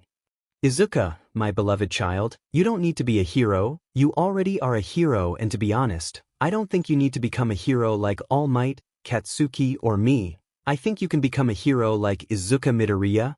Inko leaned in to whisper, I think that's the best kind of hero to be. Both Midoriyas smiled warmly and embraced each other. Inko finally feeling the guilt of the unsaid words leaving her, and Izuka feeling the love and acknowledgement of her own personal #1 hero. Tashinori watched the exchange with a proud smile. I think she's the one, Nanocence, the one to truly carry on your ideals, he whispered to himself. The Midoriyas eventually fell asleep together on Izuka's bed, but unfortunately for Tashinori, he ended up trapped beneath them and ended up having to sleep sitting up, though he did get to discover that both Inko and Izuka have an adorable habit of quietly snoring in such a way that they sound like purring cats. The next day, after Inko and Izuka repeatedly bowed and apologized to a laughing Toshi, Izuka was escorted to her psyche examination with Dr. Miragi Nikozawa, a woman whose quirk allowed her to read and understand a patient's emotions in a form of empathetic telepathy, though the woman also had brown cat ears and a tail to match her brown hair as a result of inheriting the physical attributes of her mother's quirk. As they walked, Izuka looked up at the woman. Excuse me, Dr. Nikozawa? Can I ask how you know Principal Nizu? Tashinori said he recommended you especially. Please call me Miragi, okay, Izuka? The doctor said kindly, her voice sounding like a slightly deeper version of Inko's. Nizu is an old friend from years back. He was in the same predicament as you after being rescued from a lab that experimented on him because he was an animal with a quirk. I helped him out and we've been friends ever since. Truthfully, I specialize in child psychology because I find it so much more pleasant to read their emotions compared to an adult, and despite his age and intelligence, emotionally Nizu is more like a kid. Miragi explained. Izuka giggled. I like Principal Nizu. He's cute but still an awesome hero, she chirped as Miragi led her into her office. Dr. Miragi's office definitely reflected that she preferred child patients as it was brightly colored and looked more like a mix between a daycare and an elementary classroom than an office. There was no desk either, just a bunch of bookcases surrounding a large beanbag chair and a short, kotatsu-style table. Miragi gestured for Izuka to sit wherever she liked. Izuka selected a particularly soft green beanbag, while the doctor dragged the table over to her and sat beneath it with Izuka's file. Now, let's have a few ground rules, alright? I'll ask you some questions and I need you to try your best to answer them as truthfully as possible. Nothing you say will get you in trouble and I won't tell anyone anything that they don't absolutely need to know. You can take as long as you need and don't try and hide how you feel. If you need to cry then don't be embarrassed, and if you get angry, I have plenty of soft stuff for you to go crazy at until you feel better. I'll stop the moment you ask me to and can get your mom or anyone else you need if you need them, okay? Izuka gulped, but nodded bravely, making Miragi smile. Good girl, now I want to get the strong questions out the way first. Agent Nest and All Might already told me about the things we need to keep secret, like your quirk and such, so please don't be afraid of telling me something I shouldn't know. Now, please tell me what happened over the past year. Remember, we have as long as you like and can stop any time. Izuka nodded shakily and began, okay, well it started with me and Kaken and Auntie Mitsuki in the park on my 9th birthday. Izuka and Tashinori's room. Inko and Tashinori were playing a silent game of Othello, both trying to keep their minds off the examination happening elsewhere in the hospital. They had been asked to stay behind unless Izuka asked for them, but both were left anxious about it. The Bakugas weren't coming to visit today, as it was Monday and Katsuki had school, though he would have no doubt ditched for Izuka's sake, but since Izuka would be discharged tomorrow, they would come then to help get the Midoriyas settled in their home. A knock at the door caught the attention of the two, but before either could get up or speak, it burst open to reveal 3 men. 2 of the men were practically identical, tall, bald men in sunglasses with earpieces and jet black suits, each standing on one side of the third man. The third man was around the height of Tashinori in his civilian form and had curly, very dark crimson hair that had been tightly gelled and combed into a businessman's hairstyle. He was dressed in an expensive design suit in the same dark red as his hair with a dragon-shaped pin in his lapel. H. Haru? Inko shouted, getting to her feet and approaching the breathing man. Inko, I'm glad I caught you. Where is Izuka? Haru demanded, worry evident in his voice. Tashinori put his hands up. Whoa there, what's going on here? Inko, is this Izuka's uncle Haru Kentaro? The man turned to look at Tashinori impatiently. Yes I am, Haru Kentaro, CEO of Kentaro Quirk Solutions and head of the Kentaro Group. Now where is Izuka? Haru, I don't understand. What's going on? Why are you so flustered? Inko yelled, becoming fearful. Haru growled, it's my brat of a brother. Hisashi saw on the news about Izuka and her quirk. He got the family lawyer to draw up guardianship papers to try and reclaim her. That isn't possible. No court would allow a man who abandons his child to claim her, especially one with the media attention Izuka has. Tashinori shouted. Hisashi isn't going the court route. Like it or not, my brother knows he won't win in a legal battle. The papers he had drawn up require Izuka to sign them, but if she does, Hisashi will have full legal control of her. That demon lawyer knew how to work around the law, and if she signs and we contest it, we won't have a legal leg to stand on. Haru frowned. Izuka would never sign that. She hates her father. Inko spluttered. Haru raised an eyebrow. Inko, I love you to pieces, but don't be so naive. You know he won't take no for an answer. He was on his way here before me, and since neither he or Izuka is here, I'm beginning to worry. Tashinori scowled angrily and pulled out his phone. Mr. Kentaro, Izuka is in a counseling session right now. Room 19, just past the psych ward. It's the office of Miragi Nikozawa. Inko, go with Mr. Kentaro and make sure Izuka is safe. What about you? Haru asked as Inko hurried out the door. Toshi gave a small smile. Let's just say I have a very close relationship to a certain hero. Miragi's office. Miragi listened carefully to every word Izuka said, occasionally smiling gently at her to urge her to continue when she paused. So far, Izuka had been very methodical about explaining her experiences, telling the story almost as if she wasn't the subject in a way to distance herself from the pain. She still got choked up at times, and when she described, in awful detail, what it felt like to be decayed by Tamura for the first time, they had to stop for a few moments while Izuka cried. To be honest, Miragi couldn't have been more thankful for the evolution aspect of Izuka's quirk.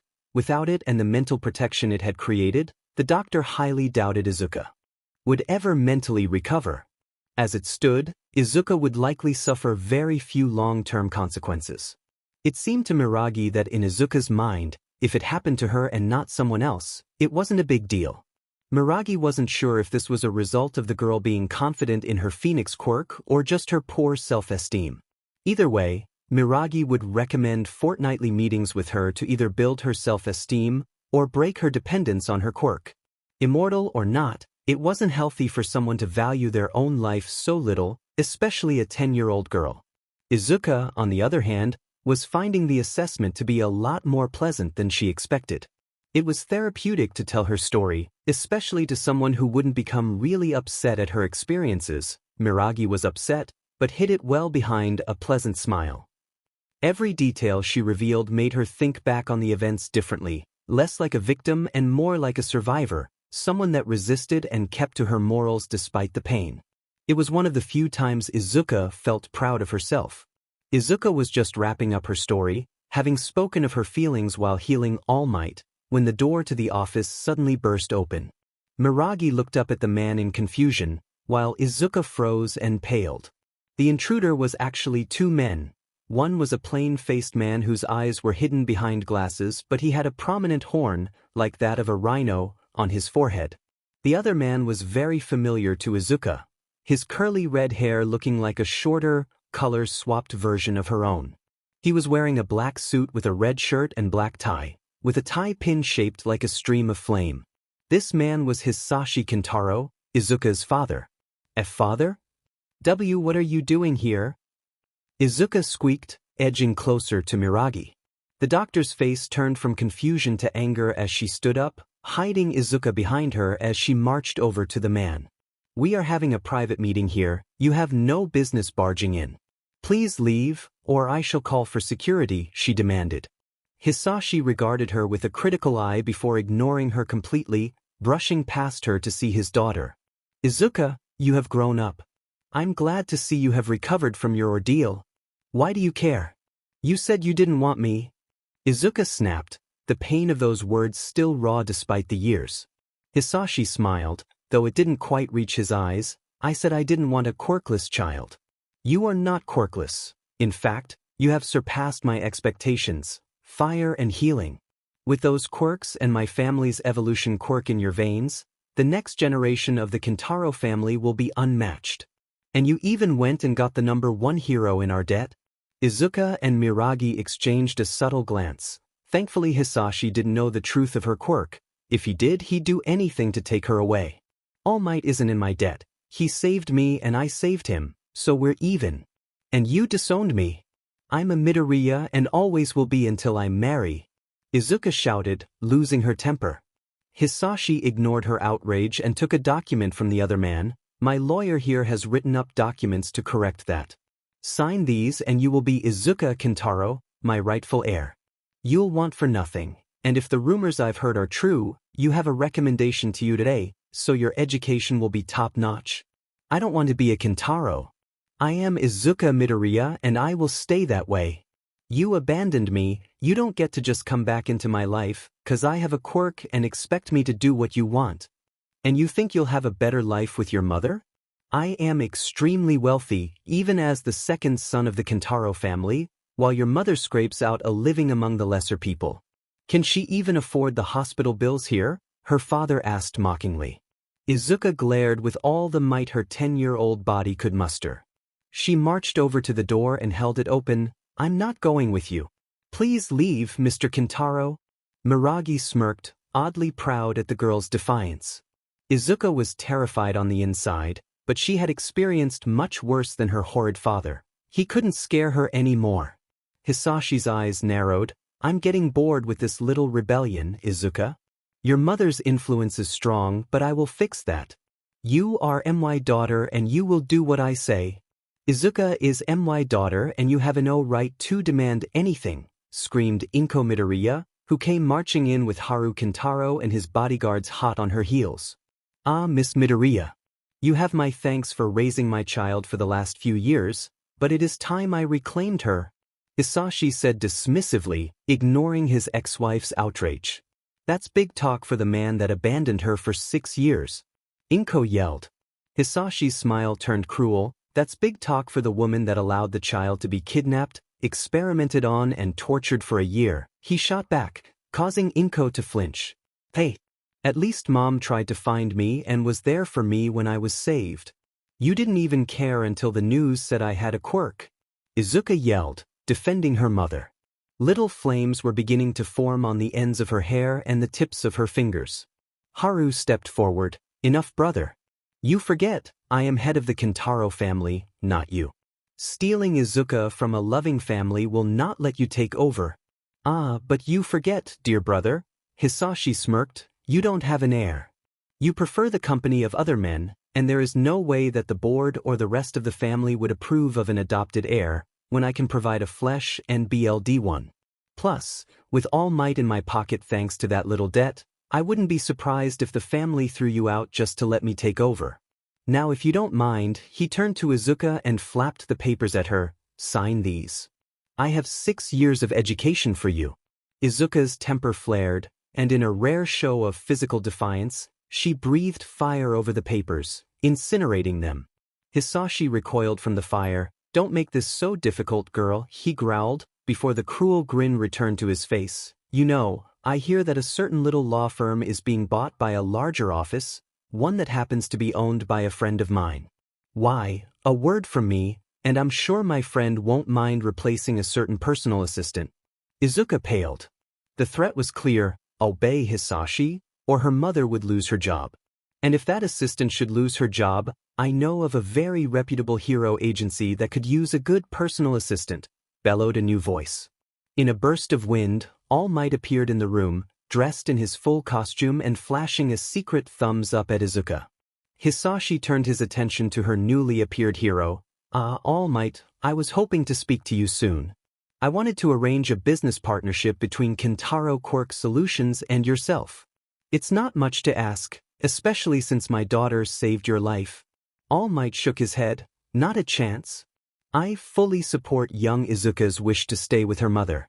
Hisashi frowned, his temper beginning to rise. Mr. All Might, I don't know what Izuka or her mother has told you, but you don't know the situation.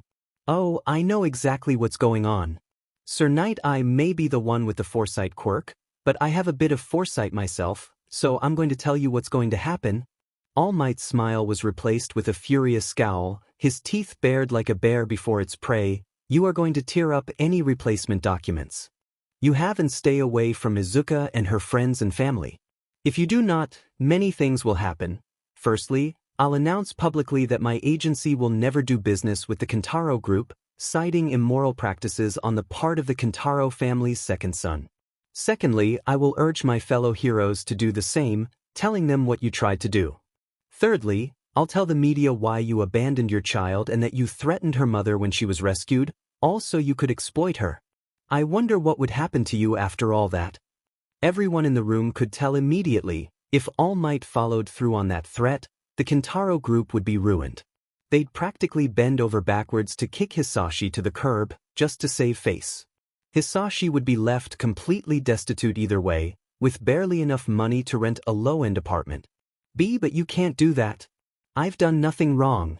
Hisashi argued weakly, his arrogance evaporating in the presence of the formidable hero. All Might leaned in, his face inches from Hisashi's. I am a hero. It is my job to stop villains, and from where I'm standing, you seem rather villainous. Take my advice, cut your losses and get the hell out of here. Hayashi gulped and nodded, fleeing the room without a backwards glance. The rhino-horned lawyer just watched and sighed before turning to Haru. I apologize, sir. I tried to report his actions, but he kept a close eye on me and dragged me here as soon as I completed the papers. Haru nodded. It's fine, Hisagawa. I was alerted by your assistant. The lawyer, Hisagawa, turned to Inko and Izuka. I apologize to you as well, Miss and Little Miss Midoriya. For the record, even if Izuka signed those documents, Hayashi would only be granted visitation rights, not guardianship. I am rather well versed in legal jargon, and Hisashi isn't known for his patience in reading documentation, he said, pushing his glasses up his nose with one finger. Izuka sighed with relief. Thank you, Mr. Hisagawa. Thank you too, Mom, All Might, Uncle Haru and Mr. Bodyguards. Oh, and thank you, Miss Nikozawa. With the adrenaline leaving her system, Izuka suddenly blinked. Wait? Uncle Haru, she yelled, leaping at her uncle. I finally get to see you in person. Your hair is really fluffy, she squealed happily as Haru lifted her onto his shoulders. Ah, glad to see you too, Munchkin. And yes, my hair is very fluffy. Kintaros often have that little trait. You have our BLD, which is why your hair is fluffy too. Haru joked, reaching up to pet Izuka's hair. With Hisashi gone, the others relaxed too, but while Izuka and Haru chatted, All Might directed Inko to follow him to a side room beside Miragi's office. Inko, as much as I hate to say this experience with Hisashi has made me think. Is it safe for Izuka to go about like everything is normal? People are going to want to exploit her, and the Warp Gate villain is still on the loose. I fear it will be dangerous for Izuka. Inko went pale. I hadn't thought of that. What should we do? I think Izuka and yourself would be safest if you stayed with me. I need to train Izuka anyway, and you did say you wanted to move to a nicer neighborhood. My home is big, far too big for just me, and I would be glad to open my home to you and Izuka. I think it would be for the best. All Might explained, returning to his Toshinori mode. Is it really all right? Don't take this the wrong way, but normally I would never consider this. Do you really think Izuka will be safest if we live with you? Inko asked. All Might nodded. Well then, I suppose there's no other choice. I want Izuka to be as safe as possible without taking away her freedom. If it's not too much to ask, where do you live? Inko asked. I live in Nebo Ward.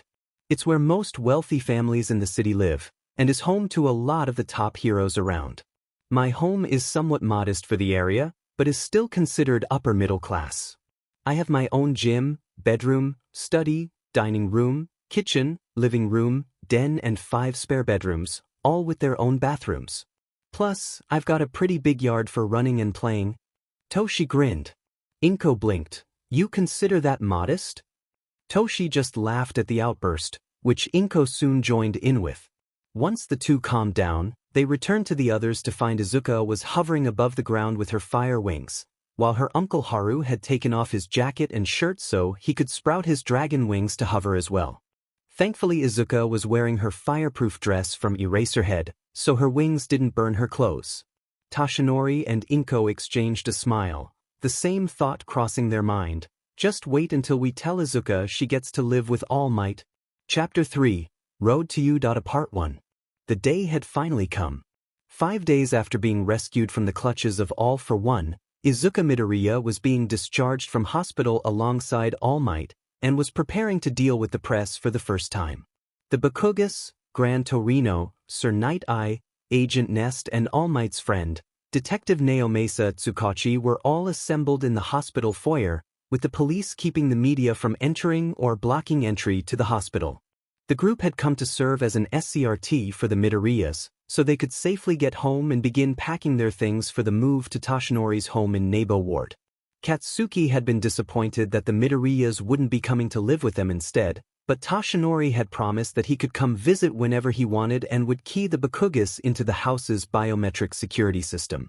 Moving vans had already been delivered to the Midoriya's apartment, and government cars were waiting outside to get the group to their destination. Toshinori sighed as he watched the media buzzing about. We aren't going to get out of here easily. The police are holding them back, but we still need to pass the media to get to the cars. Sir Night Eye pushed up his glasses. The best result would be to speak to them a bit. Appeasing them and then appealing to their sense of sympathy should get us through the fastest. Do you think you can handle that, sweetie? Inko asked, looking to her daughter, whom was dressed in the clothes Eraserhead had bought her. I think I can do it. They're not scary like Hisashi or the villains. Izuka said bravely. Ever since the encounter with her father, Izuka had well and truly cut the man from her life, not even calling him father anymore. Alright then. Before we go, here's what the official stories are. Izuka's quirk is fire and healing. All Might killed all for one, and Izuka has accepted tutoring by Principal Nizu and is moving to a secure location to live safely. Under no circumstances is anyone to mention any detail of Project Phoenix, Izuka's true quirks, or the location/residence of her new home. I also strongly urge you all not to mention anything about the incident with Hisashi Kentaro, or the Udata recommendation. If asked, then refuse to comment. Does everyone understand? Nest asked. Everyone nodded and the group left the hospital, the heroes flanking the group and Izuka kept safely in the center of their little formation. Immediately, countless flashes of light and voices flooded Izuka's senses as every news source in the country took pictures and asked questions. All Might led the group to the edge of the press line and lifted Izuka onto his shoulders. Everyone, please be calm. Young Miss Midoriya has graciously agreed to answer your questions. Please, keep your words calm and respectful. Detective Tsukachi shouted over the crowd. The press calmed down a bit and the pictures slowed down to only one every few minutes, but the questions still came, along with people shouting for her attention. Nest, Inko and the pros had already begun answering questions, but most were for Izuka herself. Swallowing her nerves, she pointed to a lady reporter she recognized from her local news network. Miss Midoriya, can you comment on your abduction? Why were you targeted? What did the villains want? Well, I wasn't actually targeted. My friend was, and I got captured by mistake when I pushed him out of the way. Izuka saw Katsuki look down ashamedly, and the villains wanted to steal strong quirks. I was a late bloomer, so they thought I was quirkless, but my quirk manifested to heal me when they hurt me. Izuka answered. Another reporter, this time a man from a Kyoto newspaper, stepped forward. Does this mean the rumors of torture and experimentation are true? Nest cut in. Miss Midoriya was subjected to physical and mental abuse at the hands of her captives. I'll thank you not to dredge up those experiences. The villain's ultimate goal is presently unclear and Miss Midoriya has already provided all the information she possessed to law enforcement. Many of the reporters looked sympathetically at Izuka, but the little girl smiled brightly. It's okay. The heroes saved me and now I'm safe. All the heroes worked really strong to help me and stop the villains.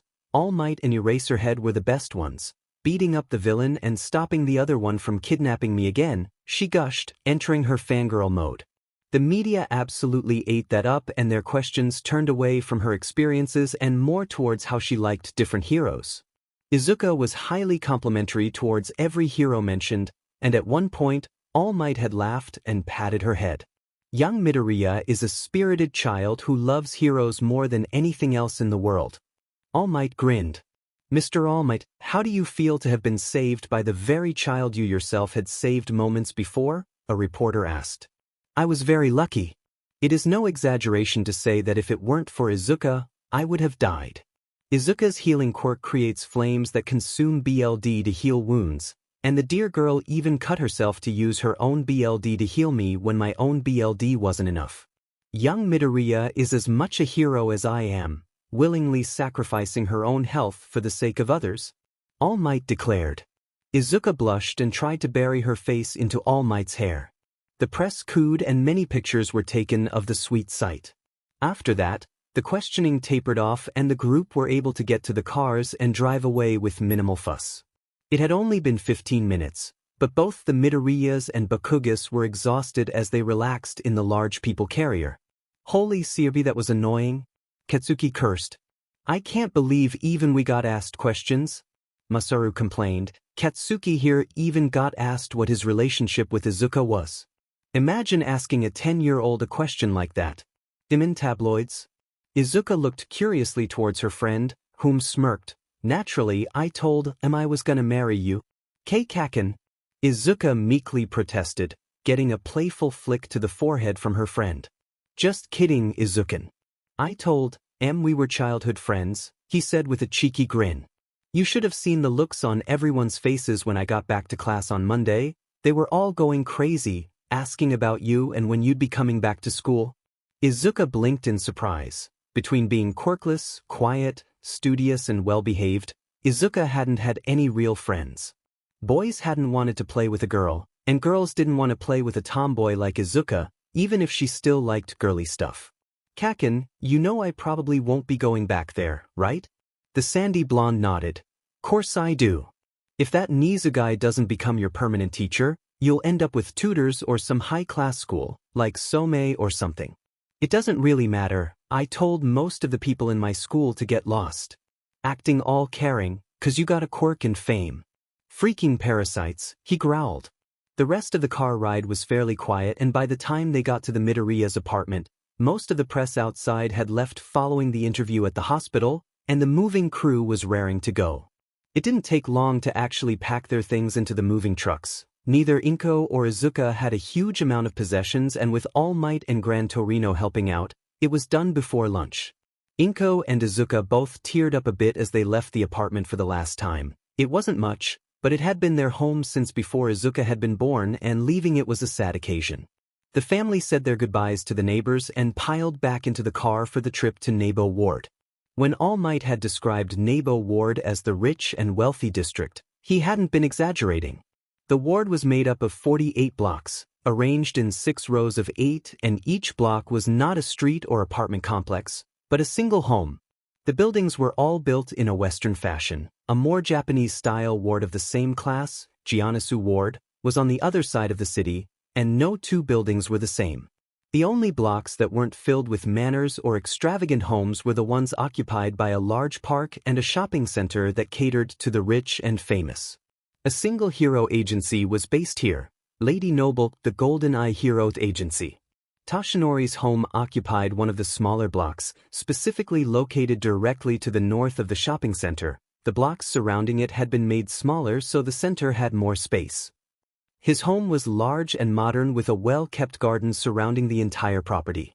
The place was walled off like every block in the ward, and the only way in was through a large wrought iron gate that opened onto a gravel driveway. The only clue that All Might lived here was a fountain in the middle of some flower beds with numerous stone heroes carved into it, with All Might himself at the top. Izuka and Katsuki stared up at the house with awe as the adults began unpacking behind them. Well, let's go in. Welcome to my home, Toshinori announced, unlocking the heavy oak front door and letting the group in. Izuka and Katsuki didn't need to be asked twice and ran in, eager to explore every corner of the house. The front door opened into a large foyer, which really only acted as a hub to the other rooms on the ground floor, and also contained the staircases that led to the second floor. The entire ground floor was carpeted with cream carpets and the walls were painted a plain white. To the left of the foyer was the West Wing, which contained the gym and Denver. The gym was decked out with every imaginable workout machine, some in normal size and some specially upgraded to train All Might's muscle form. The den featured a massive plasma screen TV, and the walls were filled with shelves of DVDs, Blu-rays, and video games. A pool table and a few arcade cabinets were also situated behind the mini-movie theater. To the right of the foyer was the East Wing, which held the sitting and dining rooms, which were neatly decorated, but clearly not used often. Straight ahead from the foyer was the kitchen, which had its own small dining area and doors that led to the den and dining rooms. There was also a dumb waiter that led to the upper floors. The second floor was where all the bedrooms were, 6 of them in total with their own bathrooms. Only All Might's room was occupied and was locked tight. The other 5 were all identical, with king-size beds, wardrobes, and a vanity as well as a window that overlooked the back garden. The third floor only contained a study, but Toshinori whispered to the children that his hero study and armory was hidden on that floor too, though they couldn't get in without him.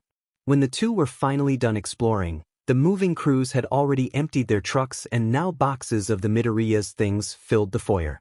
Thanks for the help. We'll take it from here, All Might said, handing the working men a healthy tip. He had slipped into his civilian form before arriving at the Midoriya's, so the public didn't know they were living with All Might.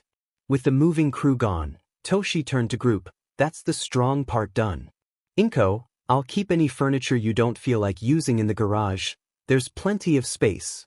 Also, Feel free to redecorate anything in the East Wing. I never really use it, so you can make it into your own Midoriya family space if you like. Inko nodded happily. Thank you so much, Toshinori. I think we'll leave things as they are until we get settled a bit more.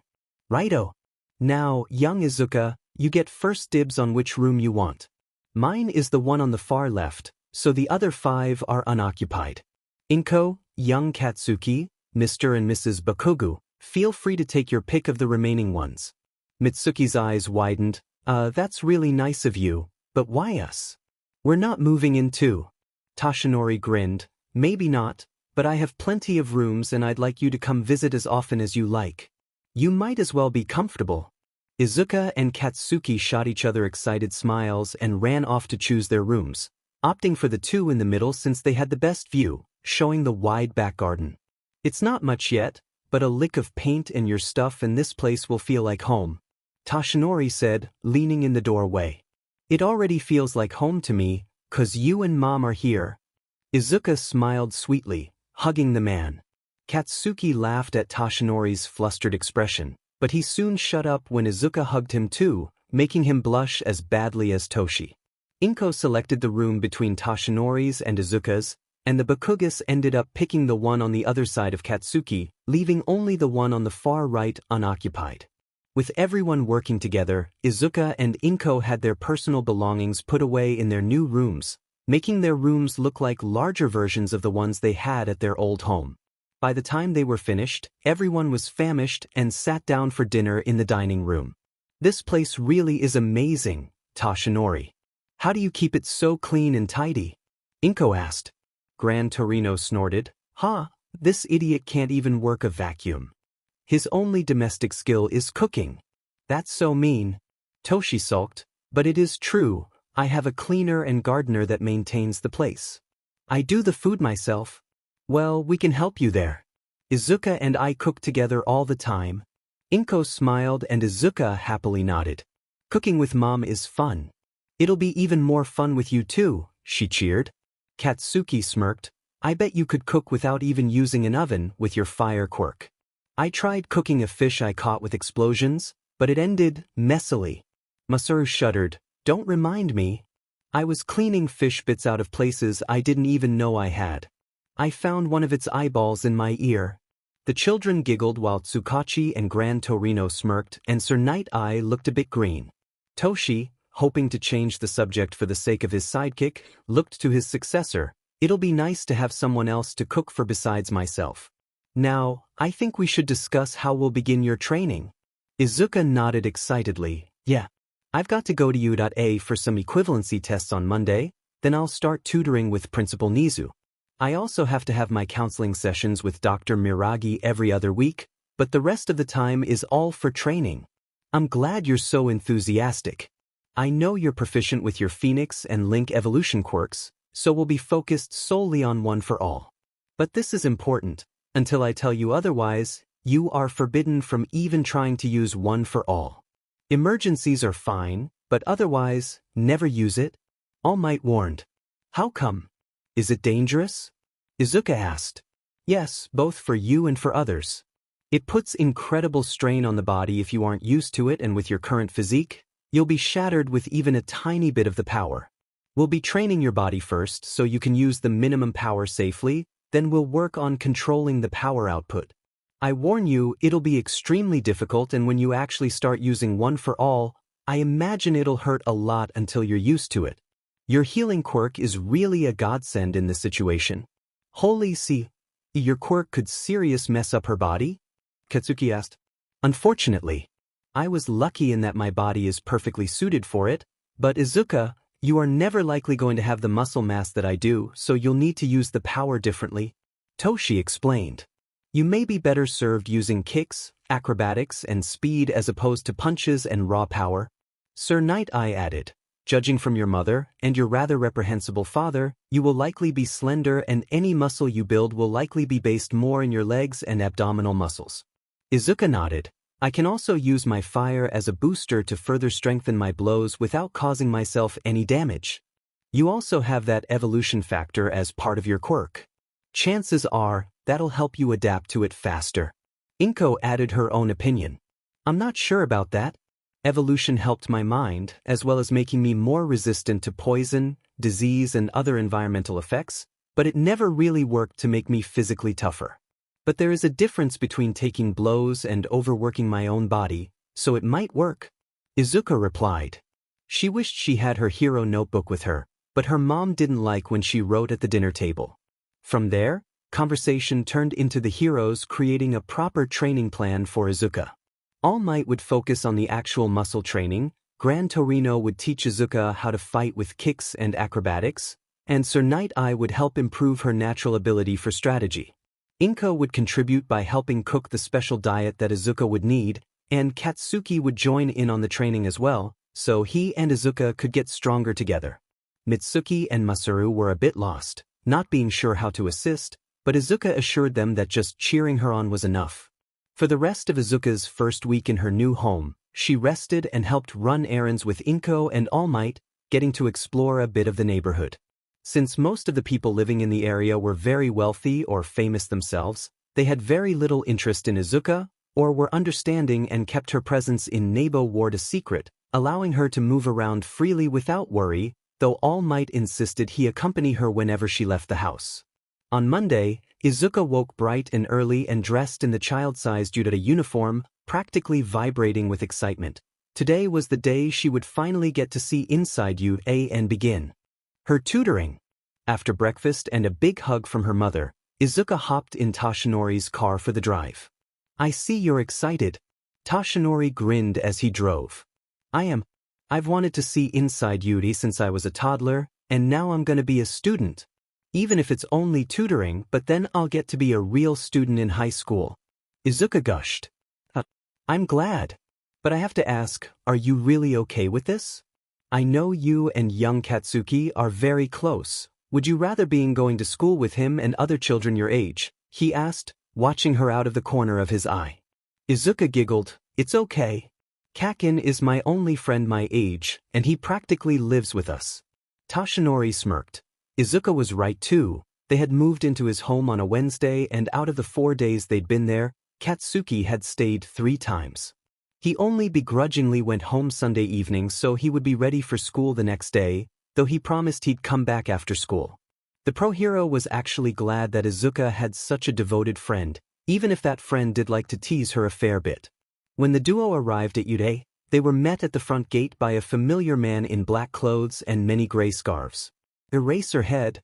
Izuka cheered, running over to him as soon as she got out of the car. Thank you so much for the present on my birthday, and for saving me from Kurogyri, she said, bowing politely despite her massive excitement. You're welcome, kid. You already thanked me anyway, remember? Eraserhead smirked. Izuka straightened up and nodded. She had sent thank you notes to all the heroes that sent her presents, which unbeknownst to her, had caused Present Mike and Midnight to gush over the cuteness of the little drawings of Eraserhead, Recovery Girl and Nizu that she had put in their notes.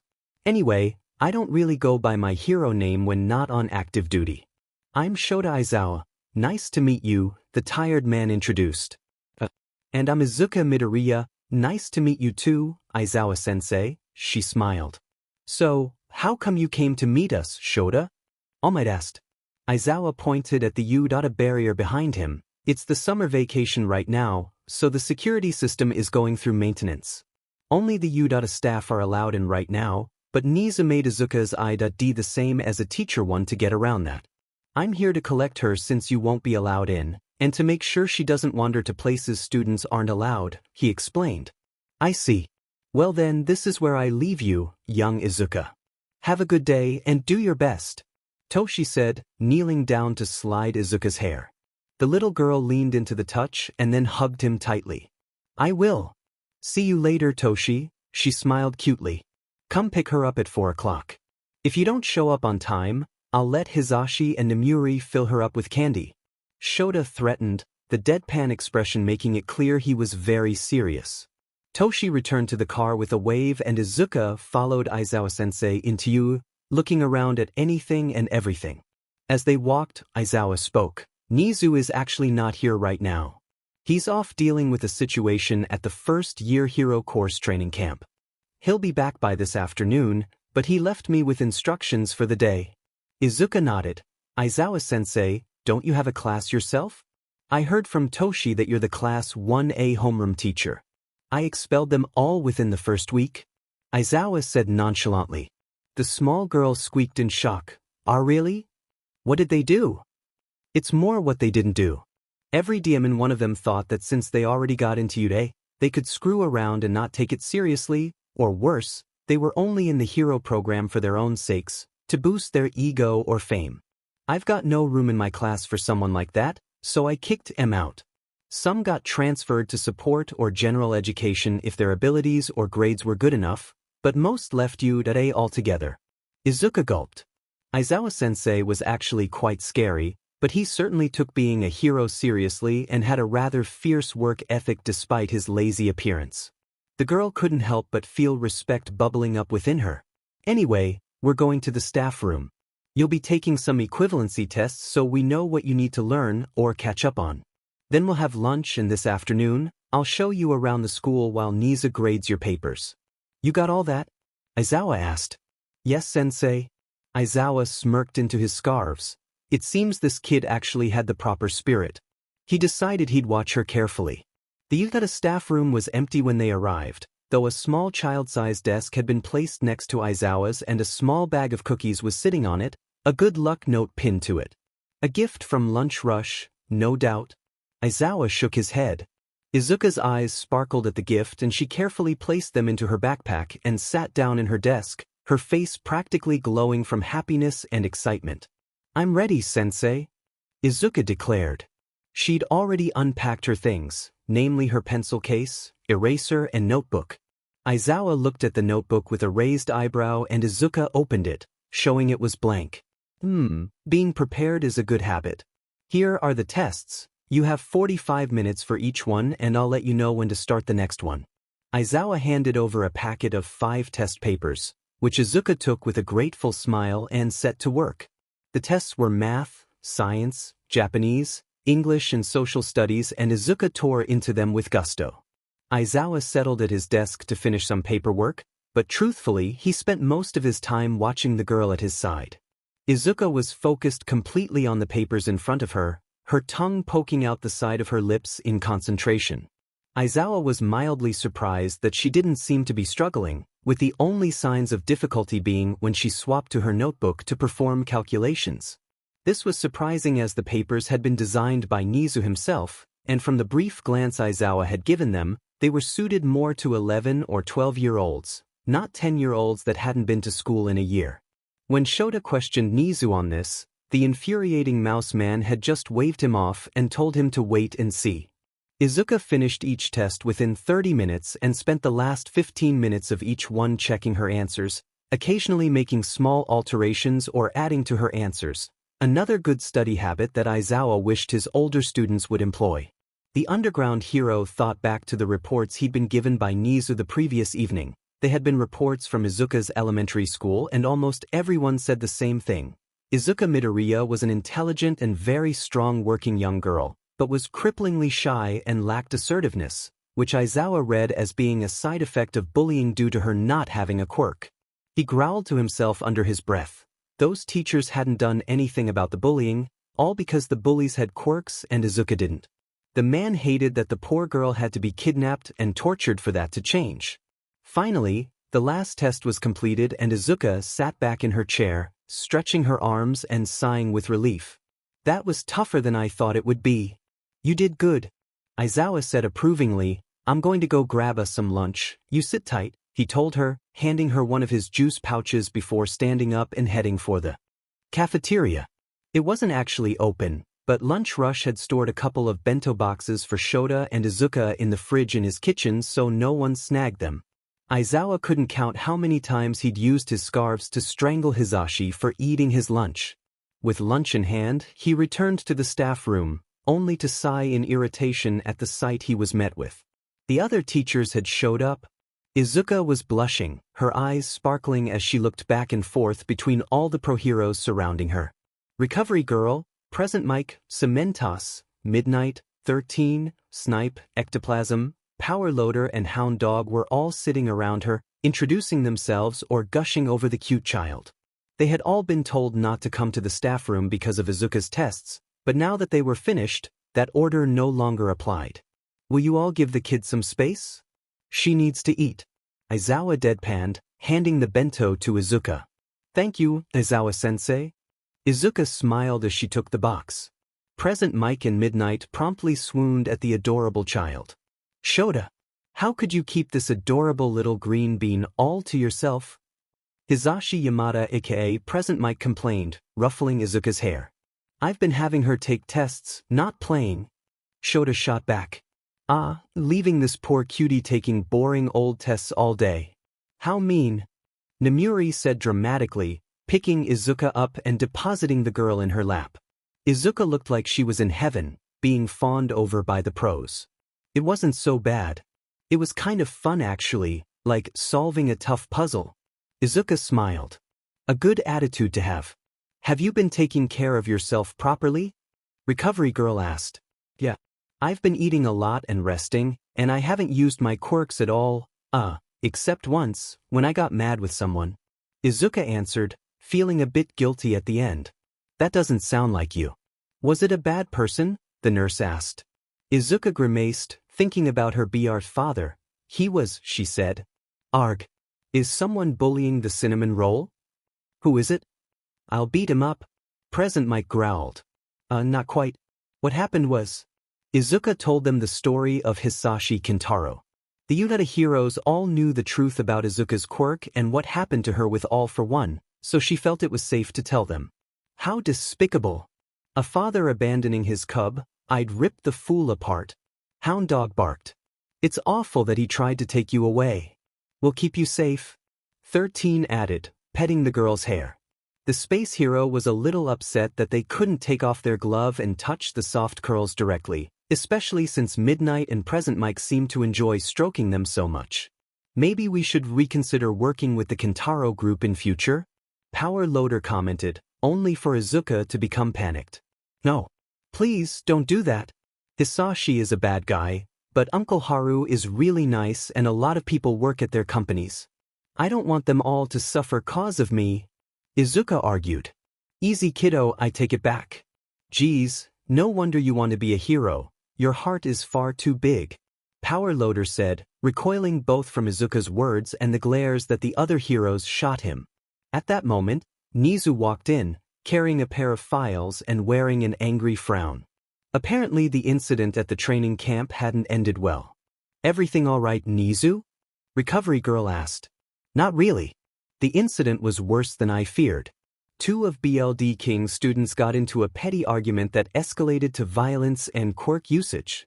A 3rd student tried to peacefully intervene and had to be airlifted to hospital for his efforts, and the Pussycats are furious, especially since their forest and campground was damaged.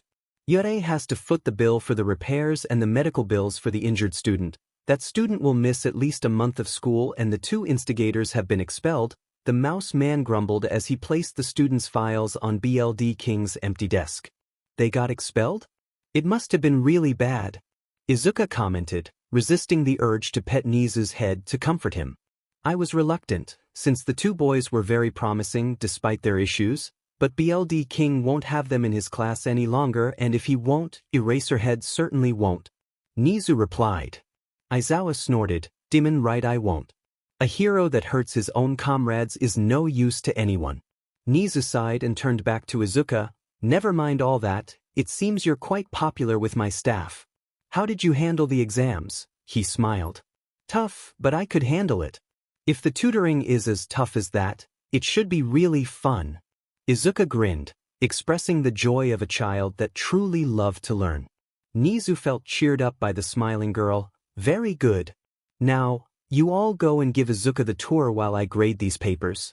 It'll be nice to do some real teacher work again after this morning. The pros nodded and cleared out, hurrying Izuka out, though she gave a cheerful thumbs up to the principal as she left. Nizu grinned. While he had a strong distaste towards humans for their treatment of him in the past, Nizu loved kids, which was why he decided to work as a teacher. He sat at Aizawa's desk, not wanting to face the mountain of paperwork in his own office, and began to look through Izuka's tests. As he worked, his face turned from concentration to astonishment to pure joy. Izuka had done amazingly well. The tests had been purposely strong to reveal her weaknesses, but somehow, she hadn't gotten a single question wrong. Her scores weren't perfect. Some answers needed more detail and some had too much detail in the wrong area, but the overall answers were correct and well thought out. Izuka wasn't a super genius, but she was very intelligent, working at the level of a 13-year-old, despite being 10 and not having been to school in a year. Oh yes, Nizu could definitely work with this. When Aizawa finally returned to the staff room a few hours later, Izuka trailing behind him a bit sleepily, he found the principal eagerly writing a whole series of schedules. Did everything go okay? Nizu asked without looking up from his work. Yeah, the tour went smoother than I expected. The others ended up being roped into cleaning the support workshops after they trashed some of Powerloader's tools while showing off. Still, the kid had fun, right? Aizawa said, turning to the little girl. Izuka nodded with a big smile, her sparkling eyes drooping a bit. It wasn't that late yet, but Izuka had had a busy day. How did she do on the tests? That depends. Do you want me to judge her on her age, or as a teenager 3 years older? Nizu smiled. Aizawa whistled. That good, huh? As a 10-year-old, she's a genius. As a 13-year-old, she'd be considered the top of her age group. It's remarkable that she's learned so much. Nizu declared. Izuka blushed. I like to study. It made Mom happy when I did well, and it was the only way I could compete with the other kids before I got my quirk. I also used to hide in the library a lot when the other kids would bully me. You shouldn't sell yourself short here, Izuka. Your intelligence is a result of strong work. Be proud. Especially after no education the past year. Actually, Izuka cut the principal off. I did study with the villains. The Warp Gate villain, Kurogyri, would make me and Tamura study together at some bar he'd warp us to. All for one wanted us both to be smart for his plans, but Tamura hated it and made me do his work for him. If I messed up, Kurogyri would tell all. For one that I was rebelling and I got punished. It was strong, but I suppose I got used to it. Shota's eyes narrowed. What sorts of things did they make you study? The same sort of stuff in normal school, I guess, since a lot of it was in the tests I just took. It was a bit skewed though. I was made to study a lot of stuff around biology, social studies and history. Nizu looked over to the test papers. Izuka's words made sense. Social studies and science were her best subjects by far, and he could understand why All for One wanted her to study such things. After all, he was a man that experimented on others and sought to bring down the current structure of society. How better to continue his work than to learn the workings of the body, society and the various failures and downfalls of the past. Well, it seems the villains and their atrocities have borne us another unexpected gift. Izuka will be focusing on bringing up your math and language skills first, since those are your worst subjects. Once you're roughly at the same level across the board, we'll begin a more balanced curriculum. Sound good? Nizu asked. Yes, sir. I'm looking forward to it. Izuka grinned. Good. Work strong, little Izuka. I'm going to be pushing you strong, Nizu said, petting the girl's head. And with that, Izuka's road to heroism truly began. Chapter 4, Road to You. Part 2. For 3 years, Izuka Midoriya trained and learned under her pro-hero teachers, strengthening her body and sharpening her mind, with her childhood friend Katsuki Bakugu at her side. As a result, much had changed for the now 13-year-old Izuka. Her tutoring with Nizu had been brutal, even compared to her physical training. The mouse principal pushed her strong, setting no homework but giving Izuka the kind of classwork more in line with high school students than the middle school/junior high student she was. Izuka had enjoyed the challenge and found her time with Nizu passing very quickly, with a whole day of lessons passing in what felt like minutes, though when she finally stopped, Izuka would often mentally crash for a while. Because of this, she only had classes on the Mondays, Wednesdays and Fridays, with all other days devoted to training, but as a result, Izuka was at the level of a 16-year-old in intelligence. At age 11, She had also begun direct tutoring in healing with Recovery Girl and was now adept in first aid without her quirk and was quick to diagnose illnesses and injuries, as well as good medicines to help treat them. Her healing ace was still her quirk though, and she used it whenever she didn't know how else to resolve an injury. Between her lessons with Nizu and her work in the nurse's office, Izuka became quite well known among the students of today, with most in the hero course having been healed by her at least once. Since she turned 13 and the new school year began, an enthusiastic boy named Mirio Togata had become a frequent patient and the two had struck up a friendship. But it was in her physical development that Izuka really shone. She'd grown taller, and thanks to vigorous and dedicated exercise with all might, she'd managed to accumulate some lean muscle, primarily on her legs and abdomen, though her arms held a fair bit as well. Izuka was happy with her strength, which was easily on the same level as Katsuki, though she was less pleased with her physique. Because of the year of poor nutrition with the villains combined with inheriting her mother's genetics, Izuka would always have a short and petite figure. She was at least an inch shorter than the rest of her age group and was very slender, with only a hint of a womanly figure. This figure also made her muscles less noticeable, but at least she had them. Without them, her limbs would be like sticks. Izuka still wasn't allowed to use one for all yet, as Toshinori was worried of the effect it would have on her slender frame. With Gran Torino, Izuka learned how to fight, practicing the basics of kickboxing, judo and taekwondo as well as acrobatics to create her own fighting style that revolved around using her flexibility, speed and strong legs to dance around an opponent and take them out with rapid kicks. She had named her style Phoenix Might, a name that symbolized her dual origin as holder of the Phoenix quirk and successor to All Might. Izuka's work with Sir Night Eye was more like her tutoring than combat training, as it revolved entirely around Sir Night Eye providing her with a written situation and a set of constraints and tools with which to resolve it, turning difficult hero situations like sieges, hostage situations and natural disasters into complex puzzles. Izuka took everything in and constantly worked to improve herself, with Katsuki proving to be an eternal source of support as well as a nearly indomitable rival. He studied strong in his own classes, becoming top of his class every year and building his strength and skills as a hero as well. He joined Izuka in her kickboxing lessons and was much more skilled in it than Izuka herself. He and Izuka would spar frequently and were fairly evenly matched. Katsuki had raw power and was a combat genius, while Izuka was more skilled and adapted better to the situation. Over the 3 years of training, their wins were at 133 to 127 in Katsuki's favor. Outside of training and learning, the two teens and their families and friends continued their lives quite happily. Sir Night Eye left All Might's agency and started his own, deciding that now that All Might had Izuka to become his successor and future sidekick, it was time for him to begin making a name for himself as a full-fledged hero rather than a sidekick. He and All Might had separated on good terms, with Sir Night Eye making a final joke that his leaving would give All Might practice for when Izuka decided to break out on her own. Toshinori was happier than he had been in years, as within 3 months of the Midoriya's moving in with him, he started a romantic relationship with Inko. The two were both quite shy, but very affectionate, and Izuka absolutely adored Toshinori, whom she began calling Uncle Toshi.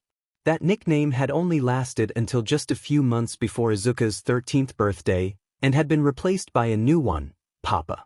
Toshinori asked Inko to marry him after 2 years of dating, and Inko had said yes. Their wedding was small and only those that knew both All Might's and Izuka's secrets had attended or even knew about it, but it was a wonderful day for all, with the wedding held in Toshinori's appealing gardens and Izuka acting as Inko's maid of honor. Sir Night Eye was All Might's best man, and Gran Torino, whom Izuka had taken to calling Grandpa, walked Inko down the aisle and gave her away. Inko and Izuka kept the name Midoriya for security reasons, though they both referred to themselves as Yagi Midoriya. The wedding had also been the day that Katsuki had made his move. He had teased Izuka about marrying her since her rescue, and over the years that followed he had never let up on it. His teases started being accompanied by gentle touches, then hugs, then embraces on the cheek, but on that day, during the wedding reception, he had embraced on her on the lips for the first time. It was chaste and sweet, and for the first time, Izuka had seen self-doubt in Katsuki's face. She had ended that by returning the embrace, just as sweetly. Since then, very little had really changed outside of wording. Their hanging out became dates, they already went to restaurants and the movies together, and instead of referring to each other as friends, they called one another boyfriend and girlfriend and adopted more pet names. Izuka was Izukin, Deku and Little Rabbit, while Katsuki was Kakin, Lil Baku and My Lion. Both their parents had been supportive, though All Might had been far too eager to use his Nuge Poppet status to give the threatening father talk to Katsuki. Of course, Katsuki would have been very foolish to ignore the orders of All Might. And so life carried on, until the day Izuka got to be a hero once again. It was a cool October day when Nizu and Aizawa came to the Yagi household. Izuka answered the door to them, smiling with surprise as she saw the visitors. "Nizu-sensei, Aizawa-sensei, what are you doing here?" she asked, moving aside so the two could come in. Tashinori wandered in from the den to see the guests, giving each a nod of acknowledgement. It was odd for the two teachers to be there, as it was Thursday, a physical training day. "We have come for a special reason. Your physical and mental education has reached a fairly high level now, am I right?" Nizu asked. Izuka blushed bashfully. "I think I'm making good progress." "You've gotten a lot stronger, but only in areas that everyone can." Aizawa cut in. "You have talents that others don't, beyond strength and intelligence." "You mean my Phoenix quirk?" Izuka asked. "Correct. I also mean your Link evolution quirk. Tell me, have you really used either in the years since you've been free?" Aizawa asked. Izuka thought about. She really hadn't used it much. She occasionally flew to escape Kakin after teasing him or to correct herself if she tripped or fell. She rarely used her fire abilities, using it only to burn small bits of trash or to jumpstart a fire during her occasional camping trips with Kakin. She hadn't died at all since being saved, and outside of her lessons with Recovery Girl, Izuka only ever healed the odd paper cut or bruise. She hadn't even thought of using Link evolution since being saved. Not really, no. Just little things that everyone does, I suppose. That's good, but we need to begin working on that. Most kids get their quirks as small children and experiment with it as they grow and learn to control it. You learned control while in captivity, but we want to help foster some creativity by giving you an opportunity to use both quirks in an appropriate environment. Nizu explained. Aizawa nodded, before adding, "Plus, the bigwigs in the government and the Hero Union want to test out your Link evolution for themselves and decided this was a good kill two birds with one stone scenario." Izuka tilted her head. "So I need to link up with someone and train my Phoenix quirk?" "In a simplified sense, yes." Shota grinned. "We've arranged a special junior hero training camp. We planned from the beginning to give you this sort of thing as an apprenticeship, but between all your training and the hunt for the remains of all for one's agents, we haven't had a chance to implement it. From here on out, your Thursdays, Fridays and Saturdays will be hero work observation and quirk training. Each week will be with a different hero, usually a hero or someone from Sir Naitai's agency. Since it's a bit last minute, this week will only be Friday and Saturday, but we have to get there by this evening." Izuka's eyes brightened. "Really? That's so cool. Who am I with first? Is it you? Or Present Mike? Or Midnight?" she gushed, bouncing eagerly. "Whoa there. Calm down a bit, kid." Shota put his hand on her head to stop her bouncing. "Like I said, this was a bit last minute. I'm coming with you as your guardian, but my work is too dangerous for you to observe yet." Present Mike and Midnight wanted to, but both had prior engagements, Aizawa said wryly, remembering how the two had glared and complained that they hadn't been asked sooner. Both had practically fought over the right to be her second hero observation. The other Udata teachers had grown so used to Izuka that they began thinking of her as a sort of mix between student and school mascot, but Present Mike and Midnight never grew bored of spoiling her or fawning over her. "If it's not those two, then who is it?" Izuka asked, her excitement tempered by curiosity. She knew about practically every hero in the top 500 and knew every Japanese hero, at least those with their own agency. It's actually a hero duo that protects a small village in the mountains. Their name is Waterhose. Nizu spoke up. "Waterhose. They're the super fire fighting heroes that made their debut fighting a massive forest fire at the base of Mt. Fuji, right? Taka and Kanako Izumi, hero names, Engine Red and Aquine. Engine Red can produce water from his palms and Aquine can control any water. They teamed up right out of school and married soon after. Izuka rattled off everything she knew about them. Nizu and Toshinori chuckled, while Aizawa shook his head in exasperation. He had been worried that Izuka would be disappointed in working with such obscure heroes, but it seemed this girl knew everything about them. Izuka quickly dashed upstairs before dashing back with a notebook in hand, specifically volume 11 of her hero analysis books. Flipping through them, she turned the book to face the others, revealing a childish picture of the two heroes along with numerous facts and observations about them. Well, it's good you're eager. Toshi smirked, running his fingers through her long green hair. Water hose are based in Mankalama village, right? That's a few hours away. I'll be driving her there myself. Water hose has agreed to let Izuka and myself stay in their home during the observation. I'll be there as additional support. Is it okay for us to go ahead with this? We would have gotten permission before now, but… I know. All Might waved Aizawa off. It was last minute. It's fine with me, but I should give Inko a call. She's having a spa day with Mitsuki. Izuka giggled. Her papa absolutely loved to spoil her and mom. If either one of them smiled and hugged him, Toshinori would do anything they said, though both Inko and Izuka didn't have the heart to exploit this, creating a family that Aizawa exhaustedly referred to as eternal newlyweds. A quick phone call later and Izuka ran off to pack for the 2-day excursion, leaving Nizu, Aizawa and Toshinori in the foyer. No matter how strong we work her, she never loses that enthusiasm. Nizu smiled. Of course not. She's the daughter of the #1 hero and future #1 herself. Toshi bragged. Aizawa's sweat dropped. He didn't know which title meant most to the enthusiastic pro, symbol of peace or Izuka's father. He certainly bragged more about the latter. Is Bakugu still competing with her? Aizawa asked, knowing the boy also aimed to be #1. Young Katsuki is as fired up as ever. The two have a very peculiar relationship, fighting fiercely in their training and then being all affectionate outside of it, but both have agreed to support the other and aim for #1. I wager that when they become pros, the two will constantly be switching between the #1 and #2 positions as one overtakes the other. Toshi grinned. Izuka chose that moment to come running back into the room, a yellow backpack over her shoulder. I'm ready. Aizawa raised an eyebrow. Sure you didn't forget anything? It doesn't look like you packed much. I have my training gear, 2 sets of clothes, my toothbrush and the notebook with water hoses info. Heroes can't be dragging loads of stuff with them in emergencies, so I only packed the essentials. Izuka replied, seeing through Aizawa's trick question. The underground hero smirked. Good, you remembered. Now say your goodbyes, we'll be heading off in 1 minute. Izuka nodded and ran to hug Toshi. Bye, Papa. The lunch I made you is in the fridge, so make sure you remember to eat it.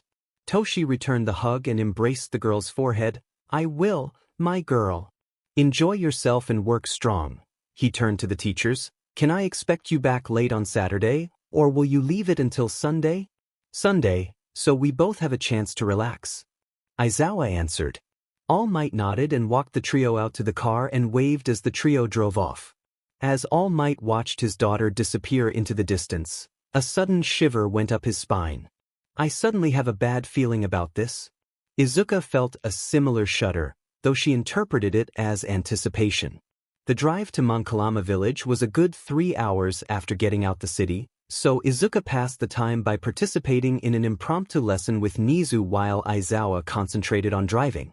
The subject of the lesson revolved around how to deal with fires, namely kitchen fires, industrial fires, oil fires, forest fires, and house fires.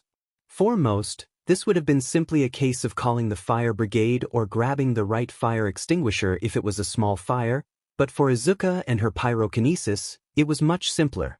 She simply pulled all the flame towards herself and absorbs it into her own body.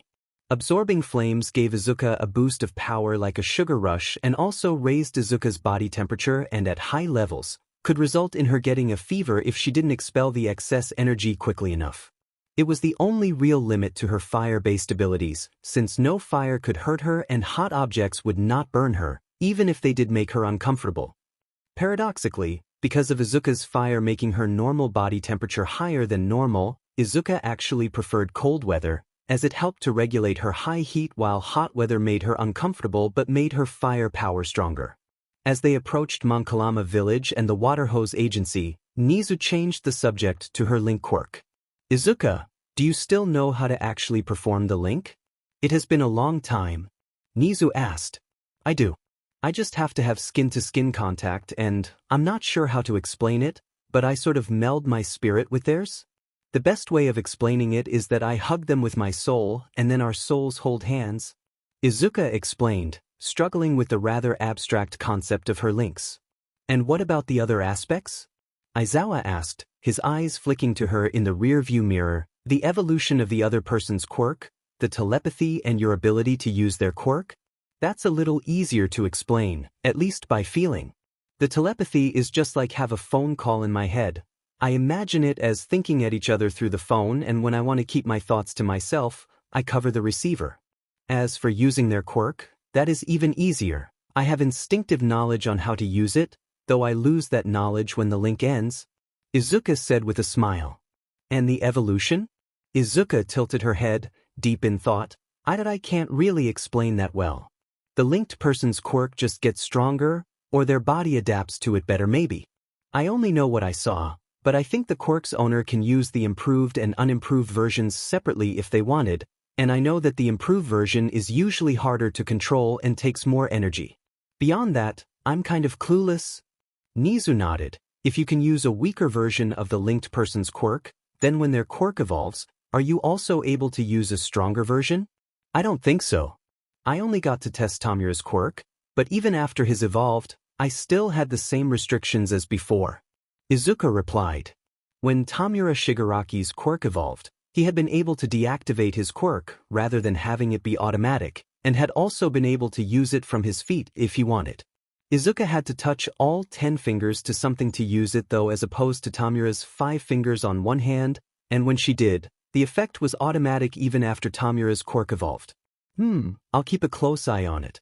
Nizu, what are you going to be doing while the kid and I work? Aizawa asked as they approached the water hose agency. I'll be going down to the town at the base of the mountain, the one we passed through. The police there have had some incidents with what they believe is a villain, and this villain matches the descriptions of one of the villains in All for One's files.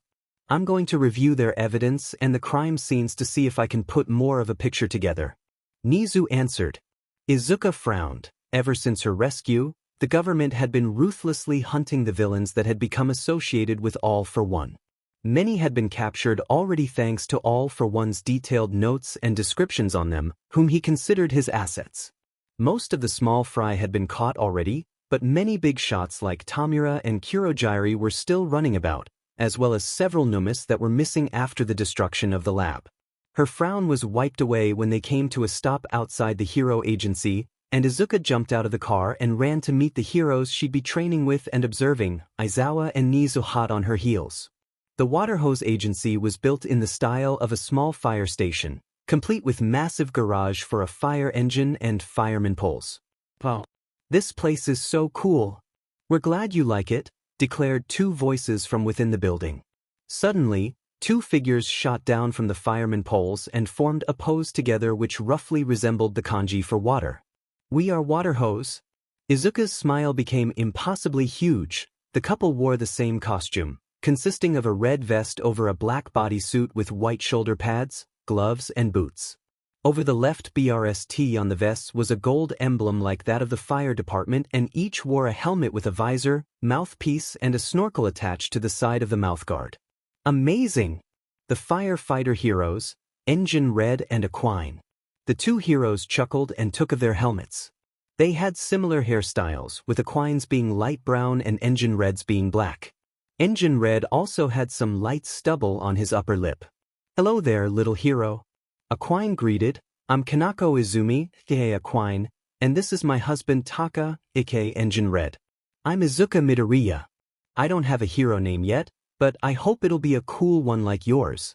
Izuka gushed, before suddenly blushing and pulling her notebook from her backpack, opening it to Waterhose's page. "I'm sorry, but would you please sign this? I think you might be our second biggest fan, right after Koda of course."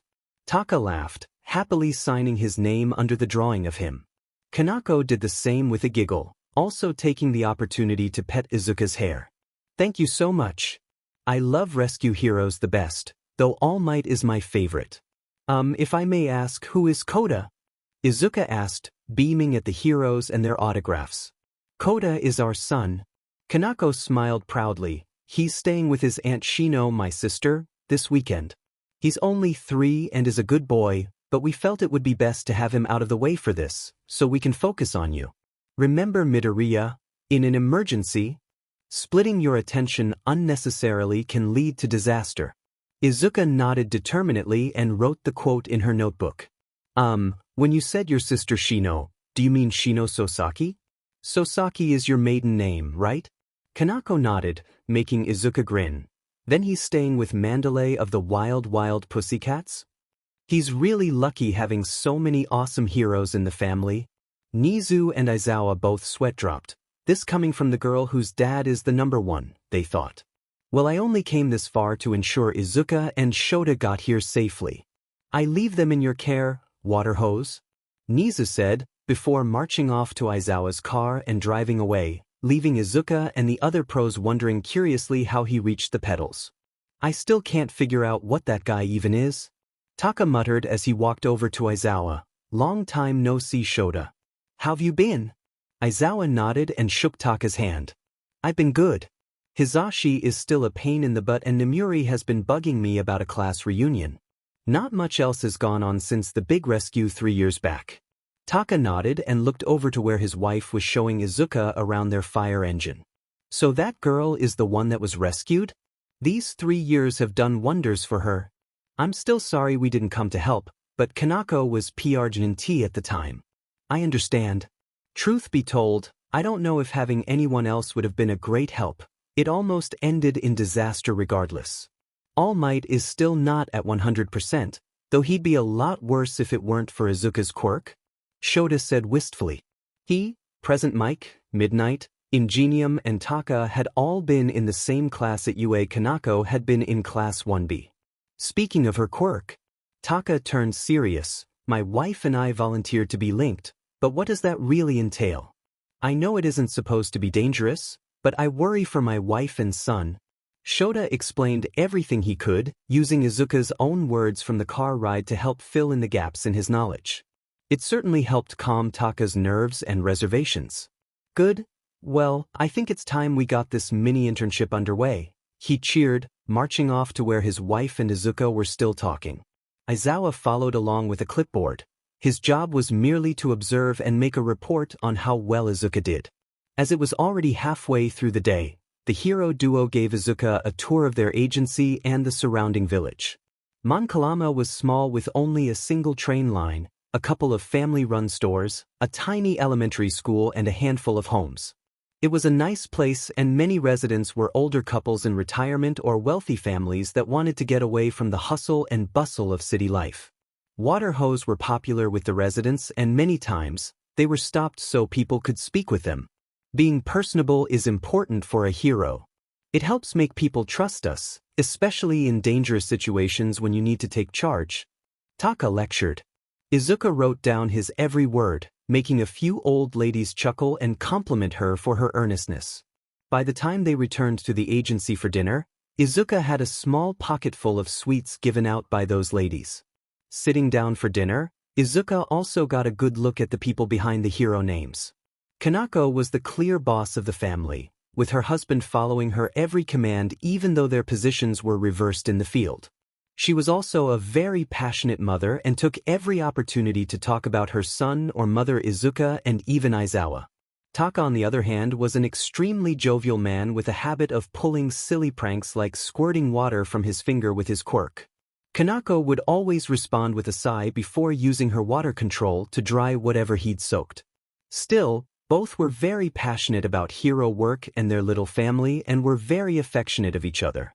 Aizawa had covered Izuka's blushing face with his scarves when the two had started calling each other pet names and embracing at the table. The duo woke Izuka and Aizawa bright and early the next day and roped them both into their morning exercises. It was nowhere near as tough as All Might's training, but Izuka still felt a bit tired by the time she'd finished the stretches, mile-long jog and 100 sit-ups.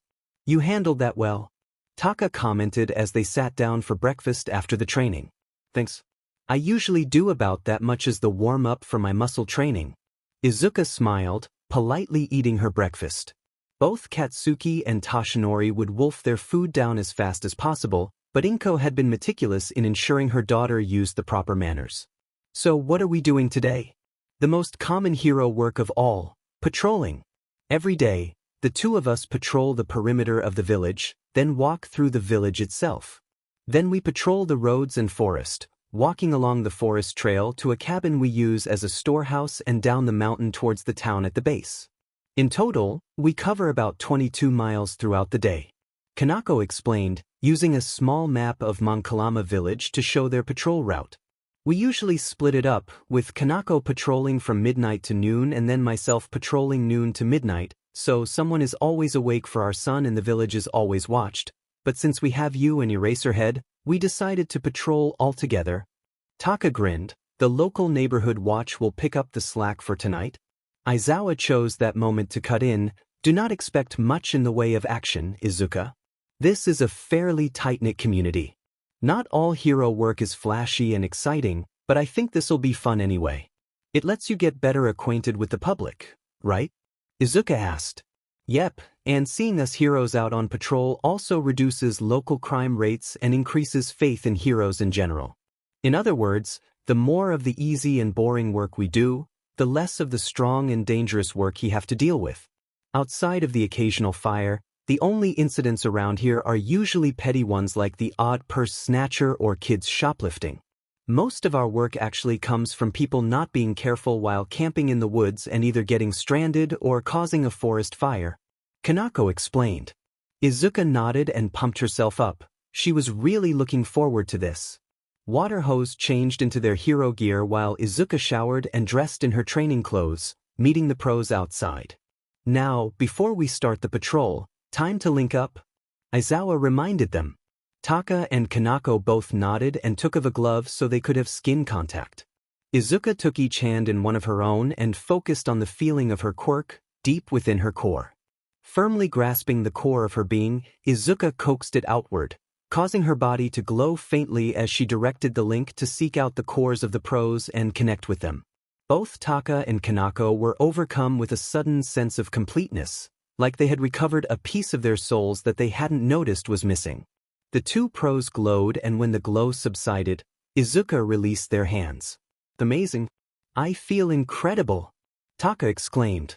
He pointed a finger at a nearby fence post and activated his quirk, shooting a stream of water with such force that it sliced through the metal post. "Holy Siri, that's a lot of power." Kanako eagerly tried out her own quirk. She lifted the water that her husband had produced but felt no difference. Twisting her face in concentration, she tightened her quirk's grip on the water, causing it to instantly freeze into a chunk of ice. With a laugh, she relaxed her hold and the ice turned into water again, then evaporated into mist. "My water control. I can change its form now too." Aizawa's eyes narrowed as he wrote down his observations. Depending on the quirk, Izuka's link would upgrade it in different ways, reducing negative effects, increasing power, or expanding the scope of the quirk. Taka had his power greatly increased, while Kanako, whose quirk couldn't be strengthened in the normal sense, had her depth of control magnified to even alter the form of the water she controlled. The three turned to Izuka, whom was happily manipulating a small stream of water she had created. This is why Water Hose is so successful. Their quirks synergize perfectly. Engine Red can produce water and shoot it from his fingers and palms like a hose pipe, while Aquine can freely manipulate existing water. Together, you have a near limitless water source and someone that can control it in a way that would normally be impossible, resulting in an extremely effective fire-fighting method. "I need my notebook," Izuka muttered to herself, amusing the watchers. I wrote it down, so you can copy it to your notes later, Shota said with a knowing smirk. Alright, thank you sensei. Water hose senseis, shall we go? Izuka asked, eager to begin the patrol. Taka smirked. Let's do it, he said over the link. Kanako and Izuka giggled and the group moved out, ready for whatever the day would bring. With energy. Since leaving Izuka and Shota in the care of Waterhose, Nizu had been hauled up in the police department of the neighboring town, Mari Town. He had been immediately shown to the office that was devoted to searching for this mysterious villain that was behind the town's recent incidents. The incidents were all of a similar nature. A small and usually isolated area of the town would suddenly become a disaster area, with damage like that of a wrecking ball all over the scene. At each one was at least one body, always with the same cause of death, crushed by a massive blunt force. It took Nizu all night and most of the morning to comb over every file, incident report and crime scene photograph, methodically creating a criminal profile and matching it against known villains, with particular attention being paid to those associated with All for One. By the time he was finished, the mouse hero had come to a single conclusion: muscular. A villain that was known for being extremely violent, with a muscle augmentation quirk. With the sort of strength he could conjure up, it would be easy to wreck buildings and crush people. To make matters worse, he was one of the villains mentioned in All for One's plans for Project Phoenix. Nizu was just about to grab his phone and call Aizawa when a police detective ran in. Nizu, sir, there's been a major incident. A suspicious individual was seen going up the mountain to Mankalama village. One of our patrol cars tried to intercept but was destroyed and now the road has been blocked by wreckage. We only barely got our men out alive. What did the person look like? Nizu demanded. A man, 6 feet 5 inches, short blonde hair in a spiky style, wearing a dark blue tank top, black briefs and boots, with a dark green jacket tied around his waist, the detective reported. Wait a minute. Nizu cursed, rapidly calling Aizawa. Aizawa? What is it? Came the tired voice over the phone. A villain is heading your way. He is highly dangerous and is associated with All for One. Keep Izuka away from him at all costs. Nizu ordered. Sheet. Aizawa swore as what sounded like an explosion went off on the other side of the line. What's happening? Nizu yelled, but the line went dead. Demenit? Shota, Izuka, please be alright. Chapter 5, Road to Udata Part 3. Aizawa was feeling on edge as he ran alongside Waterhose and Izuka. Their patrol had been going so well for the last couple of hours, with nothing but a few old ladies or little kids stopping to talk to them. That had all changed moments before, when a distant explosion caught the attention of the whole village and a plume of black smoke could be seen coming from the road that led down the mountain. Aizawa had wanted to bundle Izuka up and hide her back at the agency while the pros handled it, but Taka had been certain it was a car accident, in which case it would be helpful to have a fireproof healer on hand. Eraserhead was torn from his thoughts when his phone began to ring. Without losing pace, he took the device from his pocket, noticing Nizu's name as the caller. Putting it to his ear, he was immediately met with the principal practically screaming his name down the phone. Aizawa. That certainly didn't improve his mood. If something got Nizu that worried, it must be bad. What is it? He asked tiredly. He was not in the mood for this sheet. A villain is heading your way. He is highly dangerous and is associated with All for One. Keep Izuka away from him at all costs. Nizu ordered. Aizawa's eyes widened. If a villain was here, was he hunting for Izuka? Which one was it? Kurogiri? Tamura? Whoever it was almost certainly responsible for the accident. He just hoped no one had died. He really didn't want to deal with that, and he really didn't want Izuka to see that.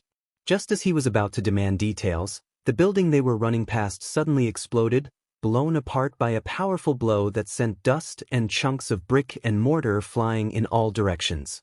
Sheet. Aizawa swore, losing his phone in the chaos. The force of the explosion sent Aizawa and the pros flying into the building across the street, with Aizawa only barely having the time to grab Izuka in his capture weapon and cradle her against his sissy, cushioning her as they slammed into the strong wall. Aizawa felt his head smack into the wall strong, followed by the descent into darkness.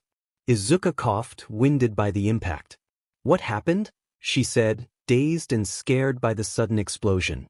As her mind cleared and she regained her senses, Izuka observed the area and immediately began implementing her lessons. First, observe your surroundings for immediate threats.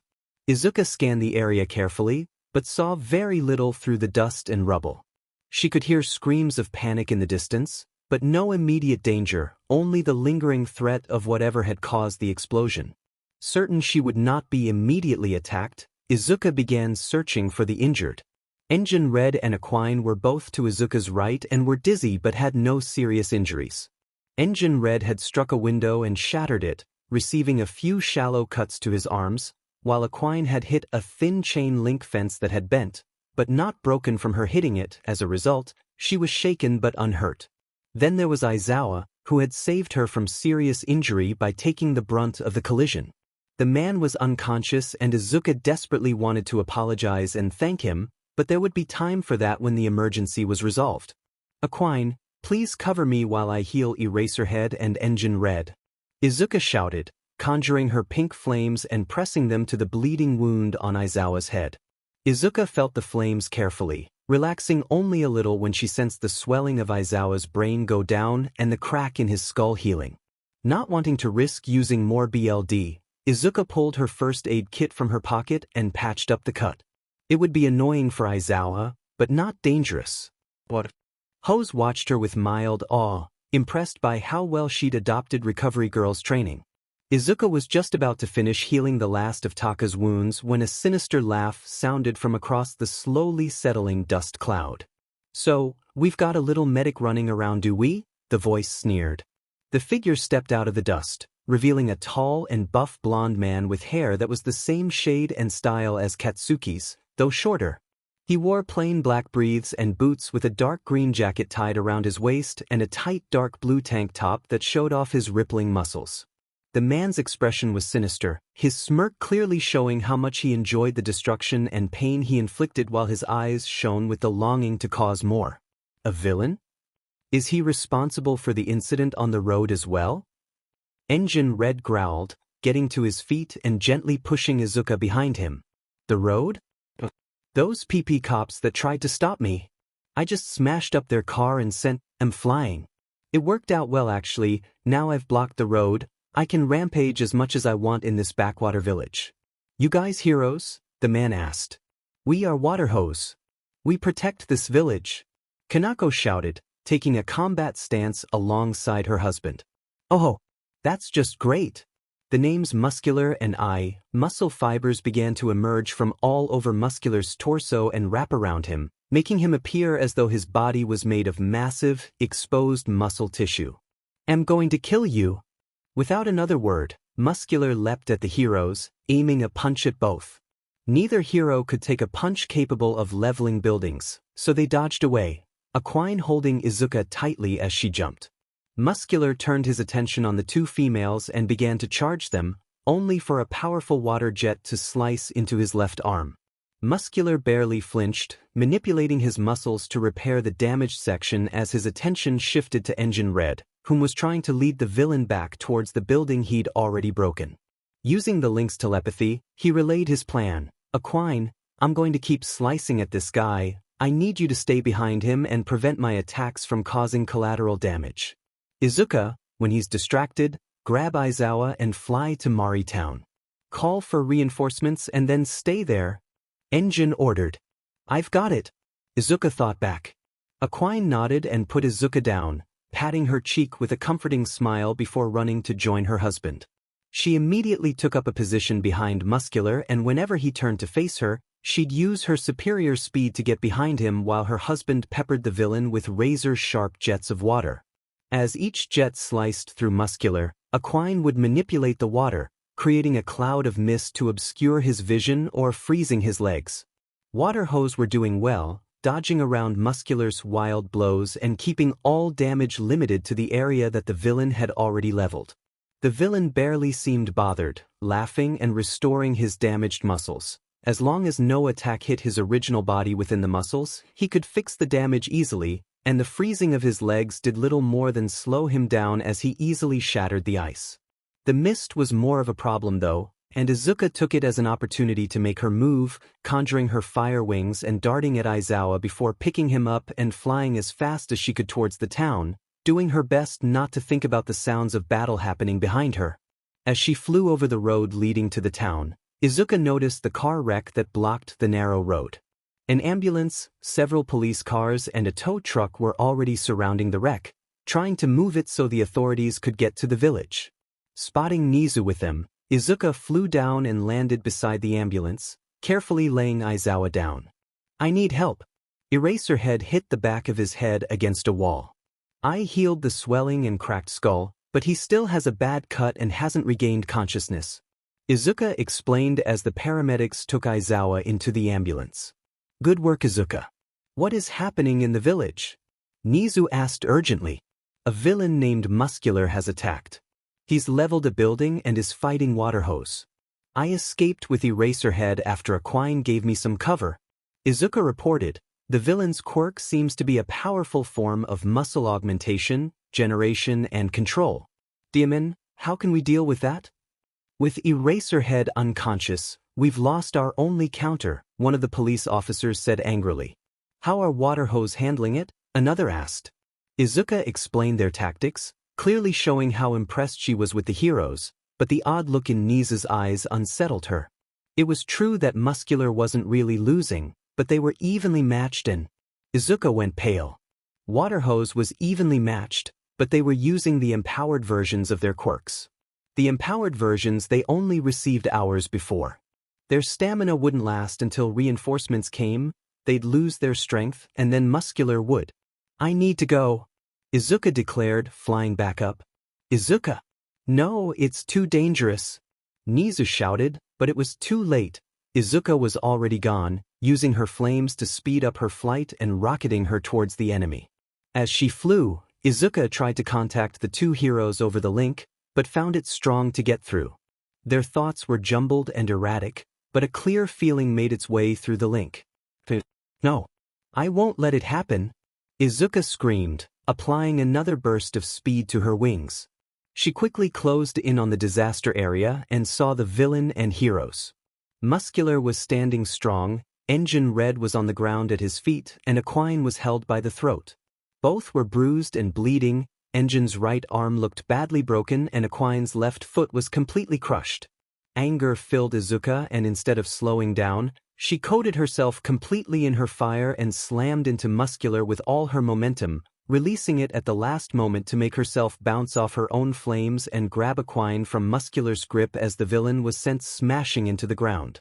Muscular roared in surprise and pain as he hit the ground, the force of the blow making him sink a good 2 feet into the earth, though his muscles protected him from most of the actual damage. Izuka deposited Aquine on the roof of a nearby building, ignoring her cries for her to stop as she raced to repeat the process with Engine Red.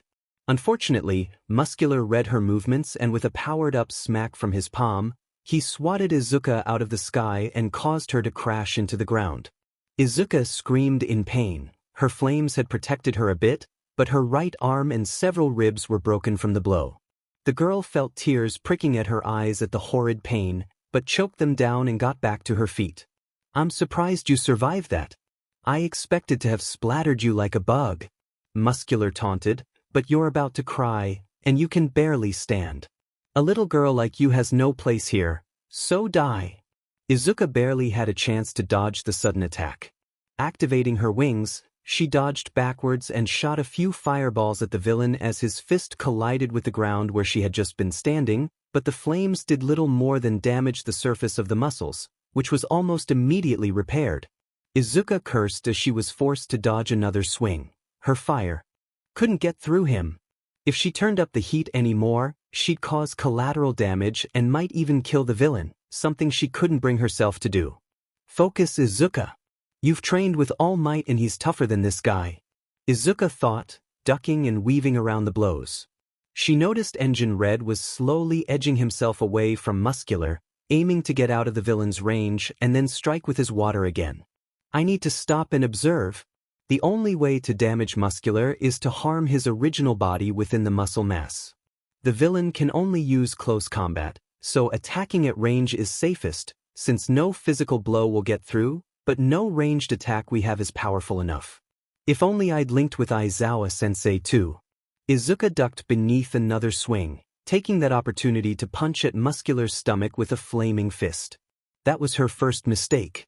Immediately, the muscle fibers covering Muscular's abdomen stretched out like ropes and wrapped around Izuka's left arm, preventing her from escaping. She twisted and pulled and even coated her body in flame, filling the air with the smell of cooking flesh as Muscular's expanded muscles burned. The villain smirked. "I've got you now, your arm is caught, but don't worry, I'll fix it," he said sadistically, before raising his augmented fist and slamming it down on Izuka's forearm. The pain was blinding and a tortured scream ripped itself from Izuka's throat as the force of Muscular's blow tore through bone, muscle and flesh, causing Izuka's arm to be literally smashed off. The girl stumbled backward, barely coherent from the pain, tears pouring down her face as BLD burst from her ripped-off arm.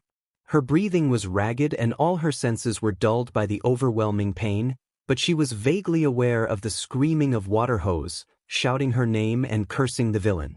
"Here's a lesson for you, kid," Muscular said, throwing Izuka's disconnected arm at the heroes. "Right and wrong doesn't depend on laws or any of that society sheet. It all depends on if you have the guts and power to follow through with your words.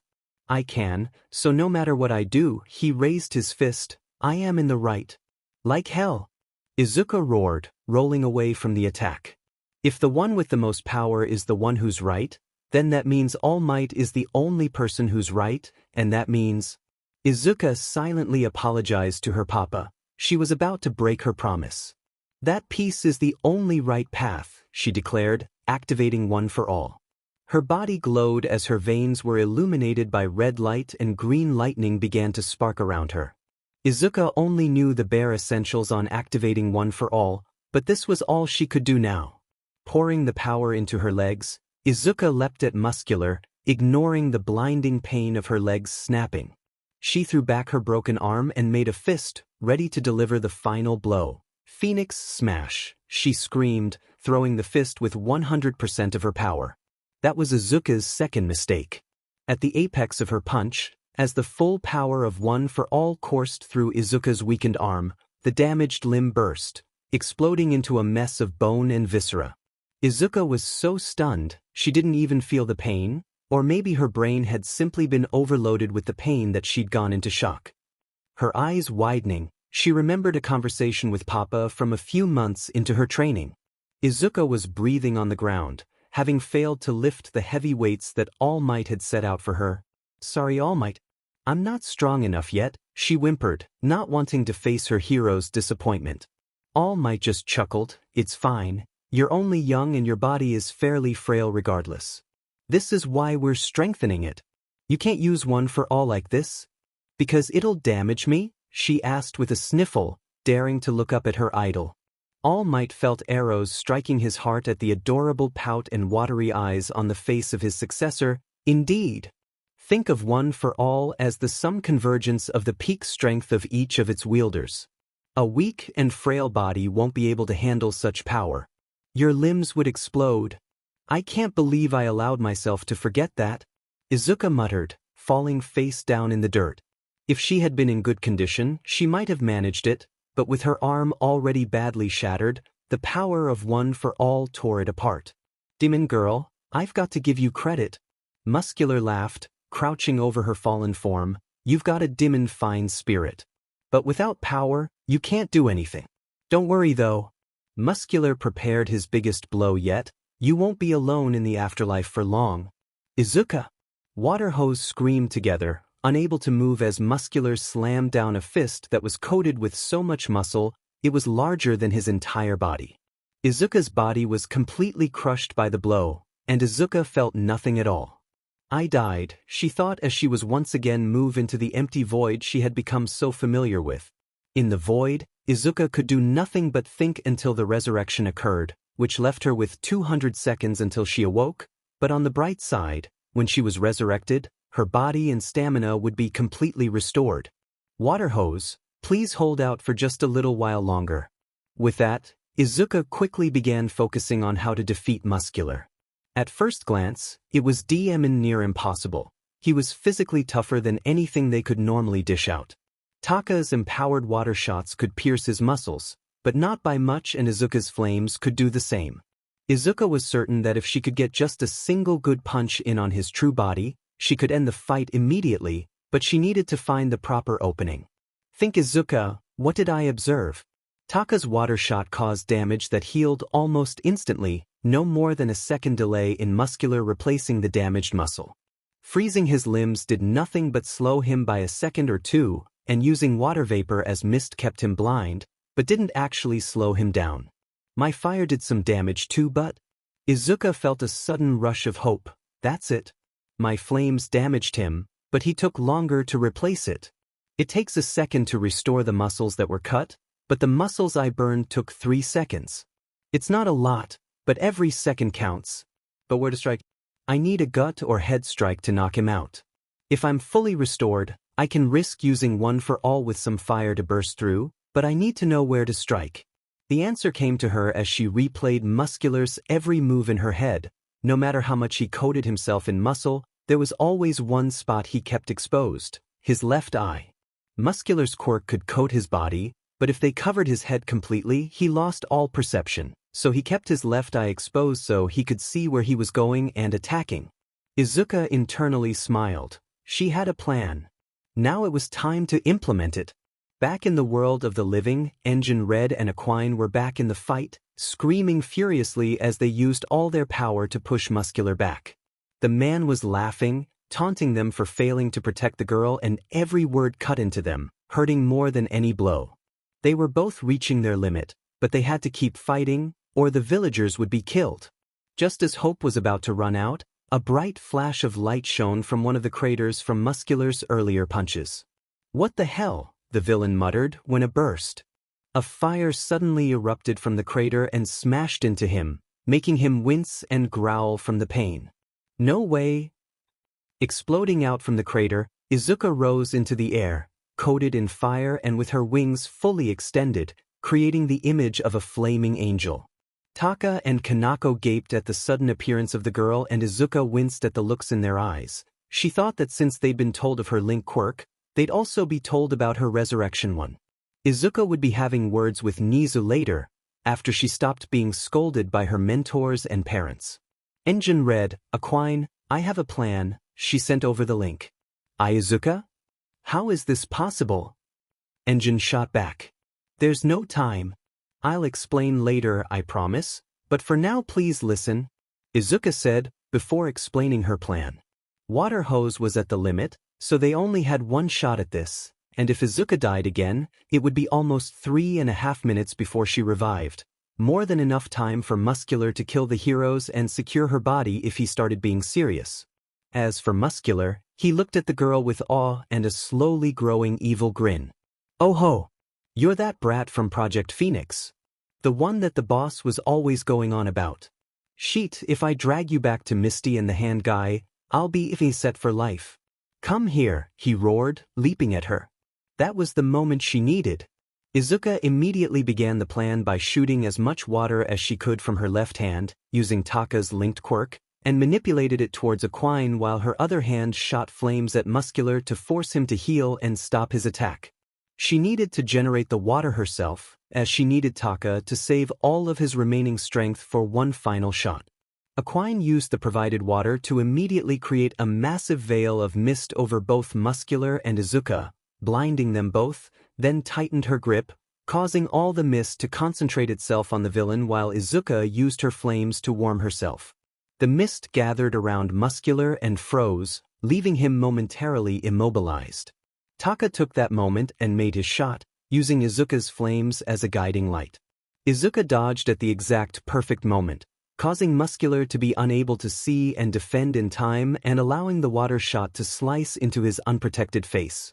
It cut upward from his upper lip, up his left cheek and continuing on to his hairline, destroying his left eye as it went. Muscular screamed and recoiled in pain, no longer focused on breaking the ice and instead on protecting his injured face. Izuka stopped this with a flash of her fire, burning the muscles that had begun moving to cover the area, providing Izuka with the 3-second window she needed to conjure up as much flame as she could in her right arm, empowered with the full force of One for All. Izuka gambled everything on this one strike, offering a prayer that her arm wouldn't be destroyed before delivering the blow. Her prayer was answered. Phoenix smash, she roared, driving her fist into Muscular's exposed face. The girl ignored the shattering of her bones. She ignored the feeling of Muscular's jaw breaking and his cheekbones snapping. She ignored the sizzling sound of her flames touching Muscular's BLD and the disgusting smell it produced. She ignored it all, focusing solely on the one thing that always drove her. She needed to protect someone. Muscular crashed into the ground, sinking at least a foot into the earth from the sheer force of the blow. He lay there, battered, bleeding and broken, and within a second he passed out. We did it. Izuka grinned, before the pain of her arm caught up with her. With what strength she still had, she flew over to Aquine, whom had been joined by Engine Red. Sorry, senseis. I'm going to make you mad again, she whispered, no more strength for words. She summoned up her pink flames and pushed them against Taka's broken arm and Kanako's crushed foot, before feeling the last of her energy fade, though this time, Izuka welcomed the comforting embrace of unconsciousness. Izuka slept soundly for 24 hours after that. When she finally regained consciousness, she was in an unfamiliar hospital room. She whined, feeling pain shoot up her right arm. Sitting up as gently as she dared, Izuka looked down at herself. Her arm was in a cast. It didn't appear to be broken anymore, just tender. You're awake, shouted a voice, startling Izuka. The girl turned and saw there were 2 other beds across the room, occupied by Taka and Kanako. Izuka looked at them guiltily. Taka's arm was still in a sling and Kanako's foot was heavily bandaged. Senseis, thank goodness you're all right. What possessed you to use the last of your strength to heal us? We would have been fine. Taka asked worriedly. Izuka looked at her hands sadly. It was my fault. I didn't warn you that your improved quirks took more energy. If I had, you might not have been hurt. Don't be stupid, came a new voice. Izuka looked up and saw a whole crowd of people coming into the room. Her mom and papa, Aizawa, Nizu, Recovery Girl, a woman she didn't recognize, a little boy, and Katsuki had all come in. It had been Aizawa-sensei who spoke, and he continued, Izuka, I know you don't have as much experience with your quirks, but pros like us have had years. We notice every little detail about them. Inko and Tashinori went to hug their injured daughter as Aquine spoke. Shota's right. Kanako said, we noticed the increased energy requirement immediately. We still fought that way because we had to. Izuka, if you hadn't given us those improvements, we would have died. Taka nodded, you saved our lives twice. You also saved my wife's hero career. Recovery Girl stepped forward. Kanako's foot was utterly destroyed. There was nothing I or any doctor could have done to restore it, and so Kanako would have had to have it amputated and then retire. Your healing quirk was able to reverse the damage enough that I could perform surgery and save the limb. Izuka's eyes widened. It was true that her healing was different from Recovery Girl's. The latter's power worked by using the patient's stamina to rapidly speed up the healing process, while Izuka's power worked by literally burning away the injury and rebuilding the damaged area according to the biological blueprints in the patient's DNA, hence why it always needed at least a single drop of the patient's BLD. It was the same basis as her resurrection, rebuilding Izuka's body from even the smallest, most damaged cell. At that moment, the little boy shyly approached Izuka, looking at her nervously. Hey, big sis? Did you really save my mommy and daddy? Izuka looked at the boy, recognizing some of the features of Waterhose. This was undoubtedly their son, your Koda, right? Your mommy and daddy told me about you. I did help them, but really, we saved each other. It was their strong work that stopped the bad guy from destroying the village. Koda looked up at her with awe, and the adults in the room, plus Katsuki, all shared a knowing smirk. That was the exact same face that Izuka herself wore when talking to All Might. Tashinori smiled warmly. His little successor had gained her first fan. Thank you, big sis. Koda cried, jumping onto Izuka's bed and hugging her. Izuka flinched a bit when he touched her wounded arm, but she grinned widely and hugged him back regardless. You're my favorite hero.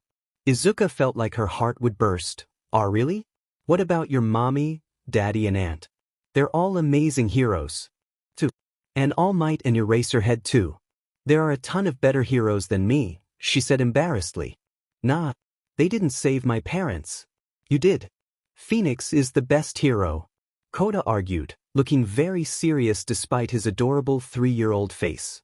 Shino Sosaki, aka Mandalay of the Pussycats, picked Koda up, smiling and bowing as she did so. "You saved my sister and her husband, as well as saved Koda from being an orphan. Thank you so much. If there is anything I can do for you, I will." There is something." Izuka blushed. "Could you sign my notebook?" The adults all laughed and Aizawa handed the notebook to Mandalay, opening it to the page devoted to her.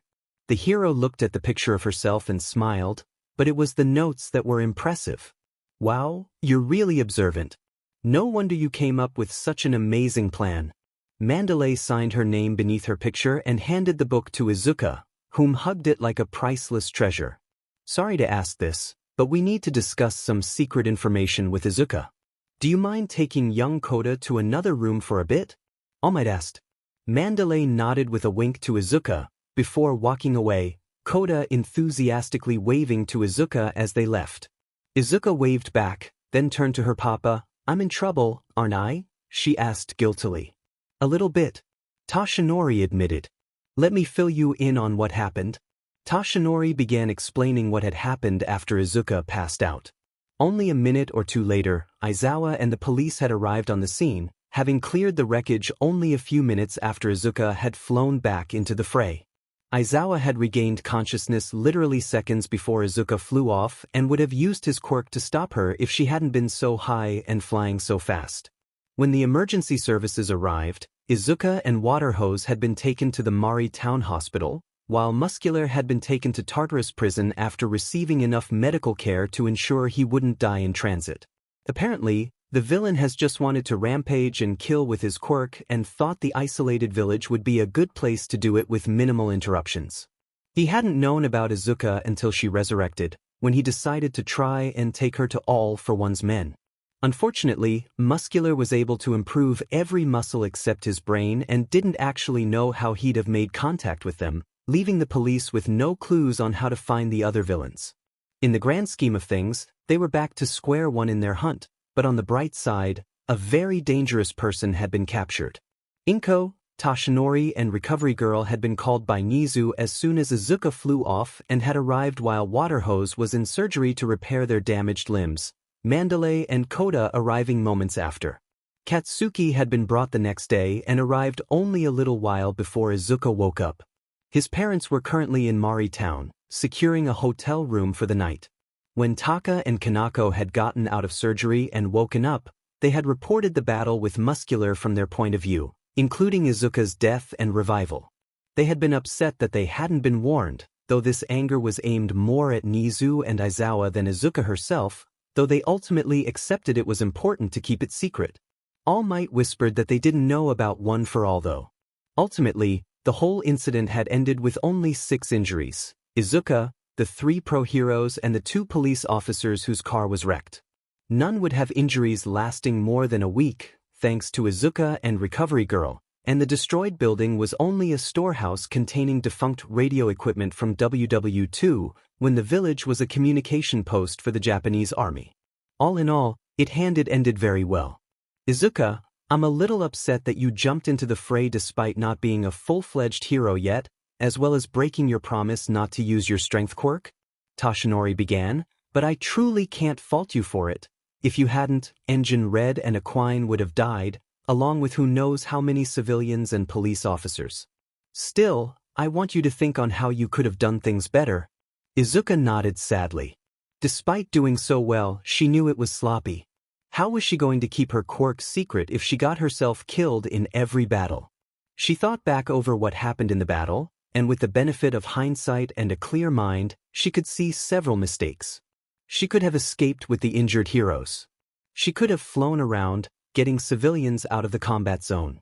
She could have stayed out of Muscular's range and peppered him with fireballs until the backup arrived. She could have forced a link with the unconscious Aizawa to nullify the villain's quirk. She could have used one for all in her legs as opposed to her arms, which might have saved her from dying since her legs were stronger and uninjured, at least until she foolishly jumped with one for all instead of using her wings. Plus the 3.5 minutes it took her to revive could have been all it took for Muscular to kill the heroes. As each mistake came to mind, Izuka's grimace grew and her hands gripped the bed sheets in a white-knuckled grip. She could have done so much better. Sure, she had won, but it had been a lucky victory. It's frustrating, right? To have your failures right in front of you. Izuka said, his voice neutral but his eyes showing sympathy. Use this frustration to improve yourself. You weren't the only one to screw up. I should have been more observant. We should have used our improved quirks more conservatively. Kanako said, gesturing to Taka and herself. I should have realized the enemy's identity sooner. Nizu added. No one is perfect, Izuka. Every hero has made mistakes. What matters is the will to learn from them. Toshinori finished, cupping the girl's cheek in one hand and rubbing softly with his thumb. Inko hugged her daughter, whom was bawling at this point. We love you, sweetheart. You are our little hero, don't forget that. If you do, I'll kick your butt. Kaken growled, his feral smirk not matching his worried eyes. I'm sorry for worrying you, Kaken, Izuka said with a sad smile. You didn't? Kaken blushed at the skeptical looks from the adults. Fine, I was worried. But I still knew you'd win. But seriously, next time you freak me out like that, I'm locking you in my house and making you become a housewife. Izuka giggled. She knew Katsuki well enough to know he'd never do such a thing. The very idea of Izuka being a dutiful housewife was repulsive to the boy. A kick-butt hero partner wife was a much more appealing idea, especially for a 13-year-old boy that was just starting to really notice girls, or one specific girl, in a different way. Still, it's pretty unfair that you have a villain capture before even getting to high school. When you're healed, we're sparring to make up for it, got it, Deku? Sure thing, Lil Baku. Izuka smirked. Katsuki growled, but embraced Izuka's cheek, not wanting to embrace her lips with her mother and super intimidating pro-hero father in the room. After another treatment from Recovery Girl, Waterhose and Izuka were both healed enough to leave the hospital and return to Monkalama Village for the remainder of Saturday, with the agreement that they'd return home on Sunday morning. Koda was completely infatuated with Izuka and eagerly followed her about, insisting her hero name was Phoenix because of her quirk's name and powers, as well as her Phoenix Smash move. The little boy was a bit intimidated by Katsuki, but the older boy just smirked and ruffled his hair whenever Koda got too close or looked afraid of him. Izuka gave her phone number and address to Waterhose, so Koda could call or write whenever he wanted. After all, Koda was her #1 fan. For some reason, that statement had made Toshinori look a bit jealous. Mandalay left that evening, taking Izuka's notebook with her and promising to have the other pussycats sign their pages before she mailed it back. Though before she left, Izuka performed a link with her, evolving her quirk. Mandalay's telepathy grew more powerful, allowing those she connected to communicate back, and if she really strained herself, she became able to momentarily read a target's thoughts. When Izuka broke the link with Mandalay, as well as Taka and Kanako, all three felt a bit sad, as if separating from a friend, though that had only lasted a few seconds. Since the evolution occurred so quickly now, as opposed to when she was a captive of All for One, Izuka offered to link with everyone present. All three Bakugas had refused, Mitsuki and Masaru, because they felt no need to evolve their quirks, since they rarely ever used them, while Katsuki wanted to go as far as possible relying on his own strength, though a cute pout from Izuka made him promise to link with her if he ever found himself in a situation when he needed the boost. Toshinori, Nizu and Izawa had all refused the link as well. Toshi because he feared what an improved one for all would do to his slightly weakened body, Nizu because he was happy as he was, and Izawa because he didn't want Izuka using her quirk on him until they had learned by exactly how much the stamina requirement of the improved quirk increased. He already suffered from dry eye and insomnia, he didn't want to risk adding to the exhaustion. Only Inko and Recovery Girl accepted the link. Recovery Girl's improved quirk made her healing more efficient, allowing her to heal more damage at the cost of less stamina. It also carried an antibacteria and antivirus component, curing minor illnesses and improving a patient's resistance to infection for a few days after treatment. Inko's quirk was improved from small object attraction to a weak form of telekinesis, allowing her to fully manipulate objects without touching them, but only those items that are light enough that she could theoretically lift them with her body. Inko promptly used the power to lift Izuka into the air and toss her at Toshinori, resulting in happy squeals and giggling. In the end, Izuka's first junior hero internship had been a success. Izuka had faced a villain, saved several lives and come away stronger, and with her first fan. Despite all the pain she'd endured in the fight, Izuka couldn't help but smile as they drove back home. It had all been more than worth it, just to see the smile on Koda's face when he got to hug his parents again. That was what being a hero was all about.